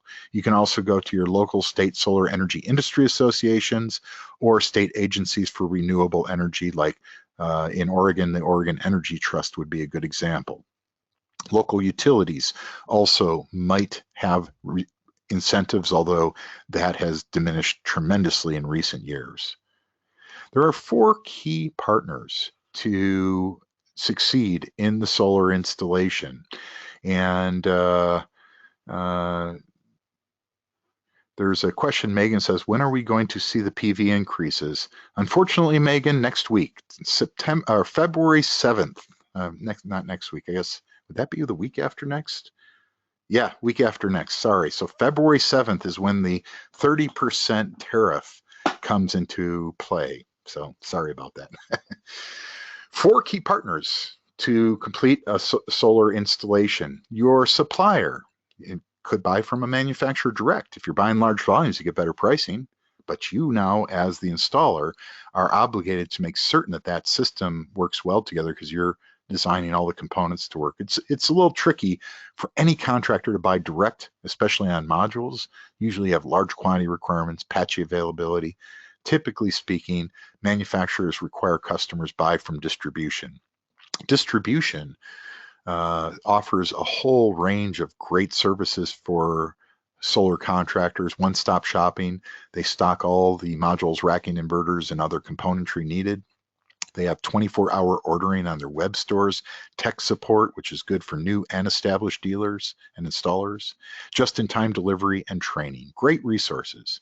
The electrical contractor is the most qualified professional to move into the solar contracting field because they understand electrical contracting. Most states, municipalities, utilities require a licensed electrician to perform the system wiring, and they must learn about Article 690 of the National Electric Code, and they need specialized solar training, such as understanding how shading affects a PV system or waterproofing on roofing penetrations. They also need to learn about higher voltage DC electrical systems if they're dealing in ground mount systems where those are more commonly used. The roofing contractor is equally important because about 60% of all labor on a PV job is classified as roof work. There's varied roof types, materials, configurations, and obstacles that make adapting a PV system to roofs quite challenging. Safety training, no surprise, is very important, and I would encourage strongly roofers partner with solar contractors to offer PV installation to their re-roof customers. And finally, the local inspector may be the most important partner because they often have unique interpretation of the codes and standards. Some in the less common solar states are unfamiliar with the ins and outs of Article 690, and this is where your code training pays off, because when you can open up the code book, go to that code reference in Article 690, read it to the inspector, explain what it means and why you designed and installed the system the way that you did to comply with it, that is golden. That pays off big time. Get to know the local inspectors, the local code requirements, beer and donuts. That's what I tell people. Inspectors love beer and donuts. Local utilities can be a good resource for more information. Do it yourself can work well, but I'm going to caution you that this is not as easy as other do-it-yourself projects. You need proper guidance. Realize it is a dangerous trade, and if a DIYer does follow guidance and has some of the prerequisites in terms of knowledge of how to do roof work safely, how to do electric work safely, then do-it-yourself solar is certainly practical. Realistic calculation of solar payback. We've got 10 minutes left, and I do this as a separate program, and I'm just going to hit the highlights. As I stated before, south-facing arrays work best, bolted to the roof at the same angle as the roof. And if you look at a system in Northern California that's 1,500 square feet, well, that'll produce 750, or I should say, this is a home size, I apologize. This chart shows a typical home. If you got a 1,500 square foot home in Northern California, that home might use 750 kilowatt hours on average a month. Compare and contrast that to a 1,500 square foot home in Arizona, where you have a much higher air conditioning bill. You can use 1,200 kilowatt hours a month on average. I've got a 2,600 square foot home in the Phoenix area, and I'm averaging currently about, I'm going to say about 1,800 kilowatt hours a month. So I'm a little more efficient than some. I have a swimming pool and 2 air conditioners. So this chart here is just to show you that depending on where you're at, your PV system size will vary depending on your loads and how much you can offset. I've got a 4.7 kilowatt system on my roof that offsets about 30 to 35% of my electric usage.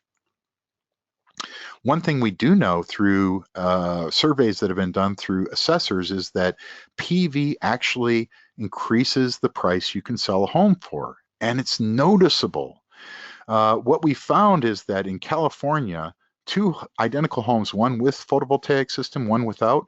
The one with PV sells 30 days faster than the one without PV. And interestingly, what Lawrence Berkeley National Labs have found is that PV systems tend to retain their value. After 5 years, you get full value out of your PV system in increased home value.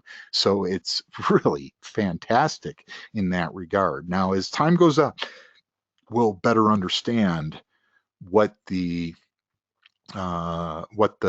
financial implications are, but so far the data that's been collected demonstrates that homes with photovoltaic systems sell faster and recoup most, if not all, the value that was originally put in. All the money you spent on that PV system comes back to you within the first 5 years. So a system without PV might sell, or a home without PV might sell for $800,000. With PV would sell for $820,000, and it sells 30 days faster. So it's a great investment, even if you are selling your home. Now, I won't go into detail on the different ways to analyze the financial payback of solar, but just be aware that utilities are making PV installation and payback more complicated by introducing net metering fees. They've reduced the compensation for backfed kilowatt hours, unfortunately. They've implemented in California mandatory time of use rate program that shifts the expensive electricity period between 5 p.m. and 9 p.m. when solar doesn't generate, causing a market opportunity for battery systems that can now feed power to the home during those hours when electricity is really expensive. Utilities have also implemented higher connection fees for solar customers, lower kilowatt hour rates, demand charges like in Salt River project area. But battery systems, again, can help manage time of use rate shifting and demand charges. And I'll state up front that electric vehicle charging is really complicating the picture. Now, I'm not going to go through this in any great detail, but years ago I was teaching classes on how to calculate payback ethically, and Solar Power World turned that into an article titled "Don't Lie to Your Customers."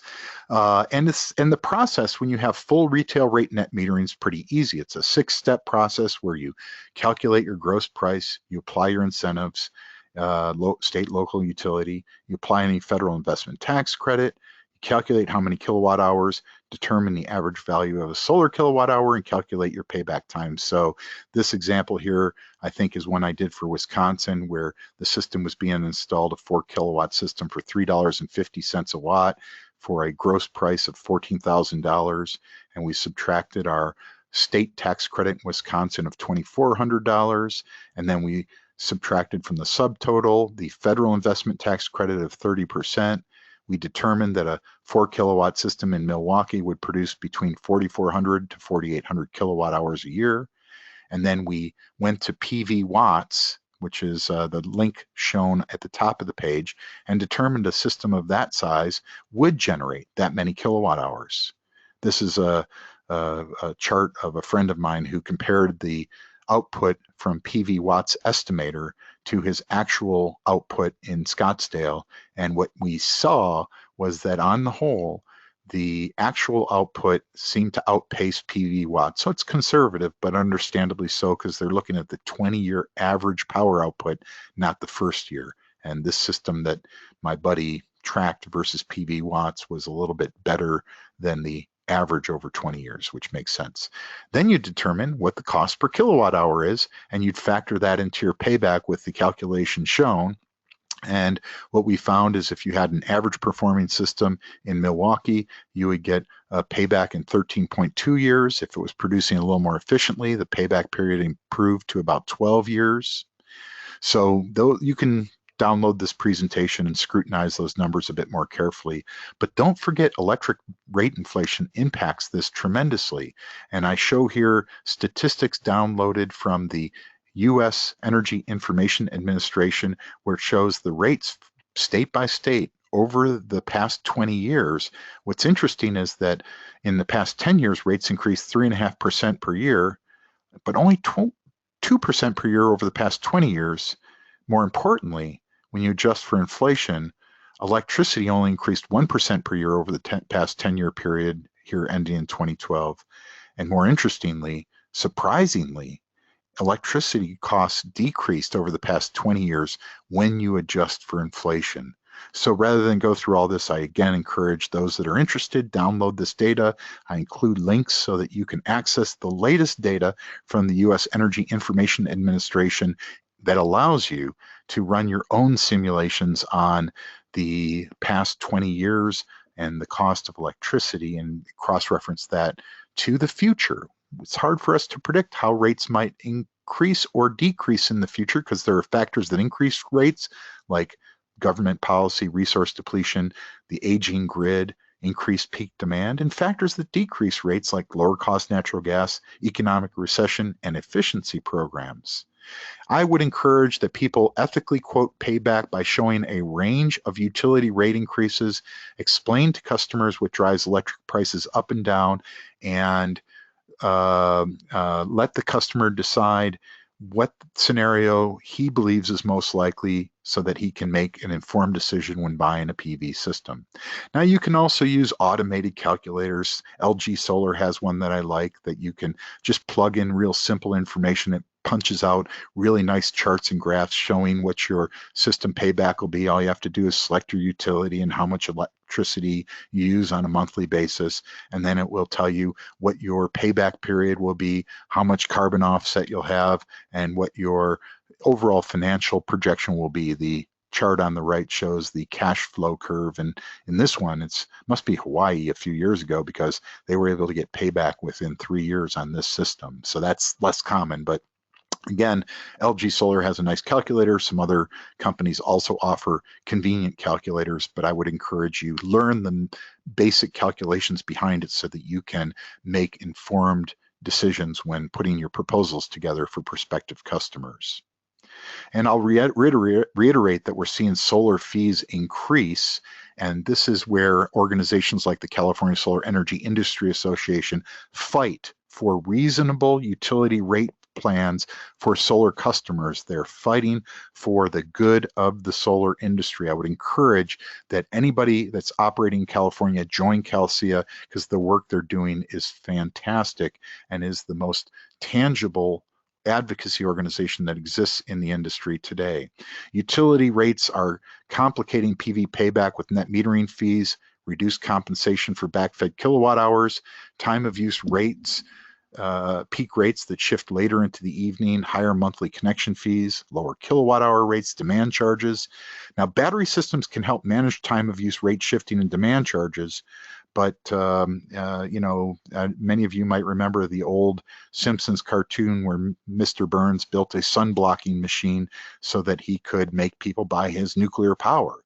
And that's what we've seen happen in states like Wisconsin, that we're saddling consumers for solar with much higher rates that were inappropriate. That said, the local Wisconsin solar advocacy organizations fought back and helped rescind some of those anti-solar policies that were implemented a couple years ago. Utility rates are the new sun blocking machines that Mr. Burns was trying to implement when he put his sun blocking machine in place.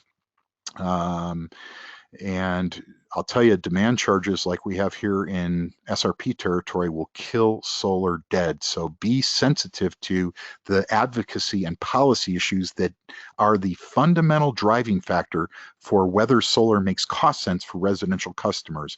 I will implore upon all of you to be engaged in this process Be aware of it. Support your state solar energy industry association, who's doing the championing at the legislature and the public utilities commissions to make solar cost viable for customers. Sadly, in the states that you see on screen, we've seen massive changes that have slowed the growth of the industry, or in some cases caused a reduction in solar installations on an annual basis, like Hawaii. And Nevada had a massive problem a year or two ago. Arizona's been growing. California has moderated a bit in the last year or two. Ohio had some negative policies, as did Oklahoma. But don't let Mr. Burns block out our sun. Join your state solar industry group to support the fight to retain fair net metering rules. And here's a list of all of those organizations that you can download this presentation and find out. There may be others that I haven't referenced here. These are the most prominent state solar organizations that are fighting on behalf of consumers in their respective states. Now we're almost done. I'll probably go 5 minutes over. My apologies for that, but I'll stick around to answer any questions as I need to. And I'll just run through some really useful informational resources. The major trade publications that I pay attention to: Home Power, awesome magazine. First one in the business, founded by Richard Perez. And Solar Pro is their sister publication that's targeted towards installation professionals. It's kind of like the Bible of solar, and any serious solar installation professional subscribes to Solar Pro, in part because it's a free publication to those in the trade. Fantastic magazine. Solar Power World has some good content, as does Solar Industry. The two best informational textbook training resources include the Solar Energy International Solar Electric Handbook and the NABCEP Resource Guide. The code books, well, you could have the 2014 or 2017 National Electric Code Book, or the handbook. The handbook gives illustrated examples. Code training with industry experts like Bill Brooks, Ryan Mayfield, Mike Holt. Mike Holt does some great work in educating people about system grounding. He's not as focused on PV specifically. He certainly covers it, but he does wonderful training of contractors and electricians on proper grounding of electrical systems. Local inspectors and utilities can be a good resource. Check that web link to get connected to the proper authorities at your local utility. I've already listed Solar Energy International and the Midwest Renewable Association as the two training organizations I strongly endorse. The policy organizations like CalSEA in California, Hawaii SEA, ARISEA, COSEA, OSEA are helping champion fair utility rate structures. And at the federal level, we have the National Solar Energy Industry Association, which is our industry lobby to Congress, and they have been fighting the battle against the tariff. Unfortunately, it didn't turn out as well as we would like.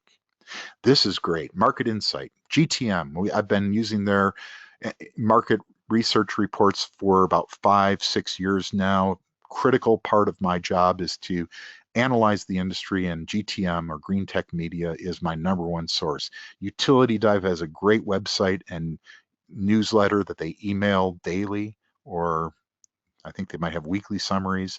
Renewable Energy World and Solar Industry Magazine also have websites that can be very helpful. The Energy Gang podcast is one I listen to regularly with Jigar Shah, Catherine Harris, and Stephen Lacey, who I consider to be the absolute best journalist in the industry today.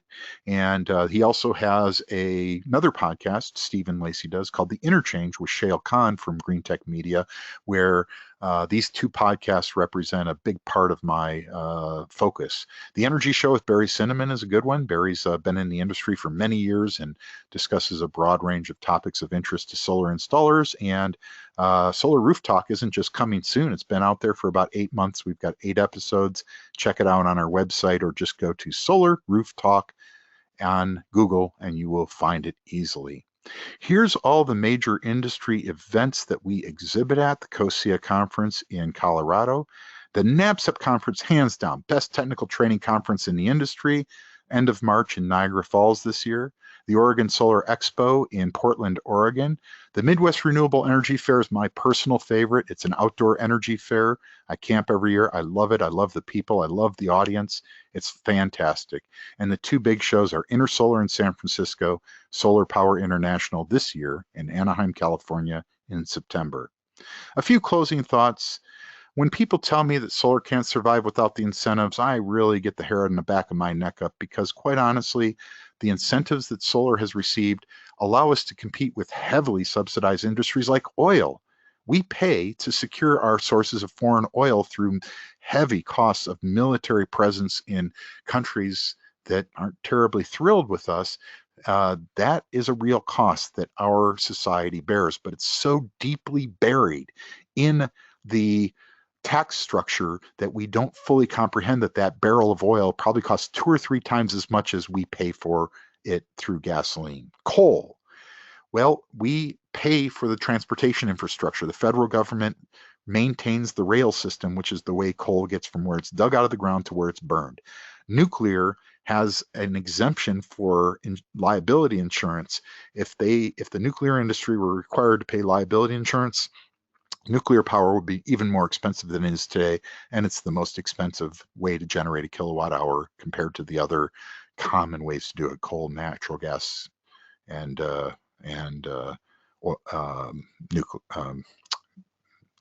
coal and natural gas. Natural gas, well, you know, the pipeline companies essentially get almost no cost land to run their pipelines.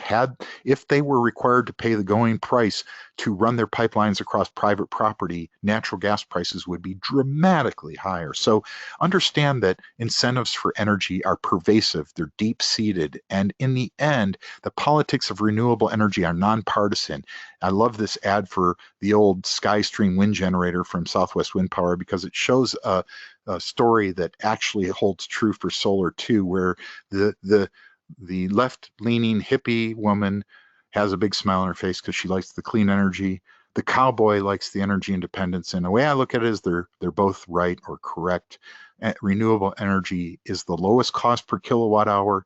It's the cleanest form of electric power generation that we have today, and it offers something for everybody, as 90% support of the country, and that's a great thing when you're out there selling systems.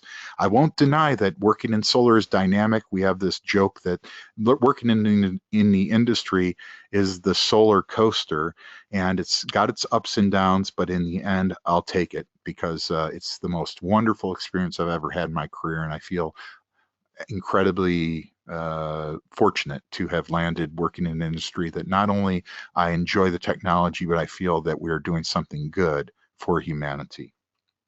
So that said, we're done. I'll just reiterate that Quick Mount PV offers a wide range of products to adapt PV to just about every roof type. We have our new L mount, which is our low-cost asphalt shingle mount. Our conduit mount has been upgraded to the rounded corner flashing with alignment guide notches, and our E mount has too. The accessory frame bracket makes it very easy to mount a microinverter or maximizer to a PV panel to ground it reliably to the module frame. And we've got our tile replacement mount, which replaces the actual concrete tile with a form-fitting metal flashing, whether it's an S, W shape, or flat tile. We now offer that for tile hooks. And we've got our conduit penetration flashing and conduit tile mounts.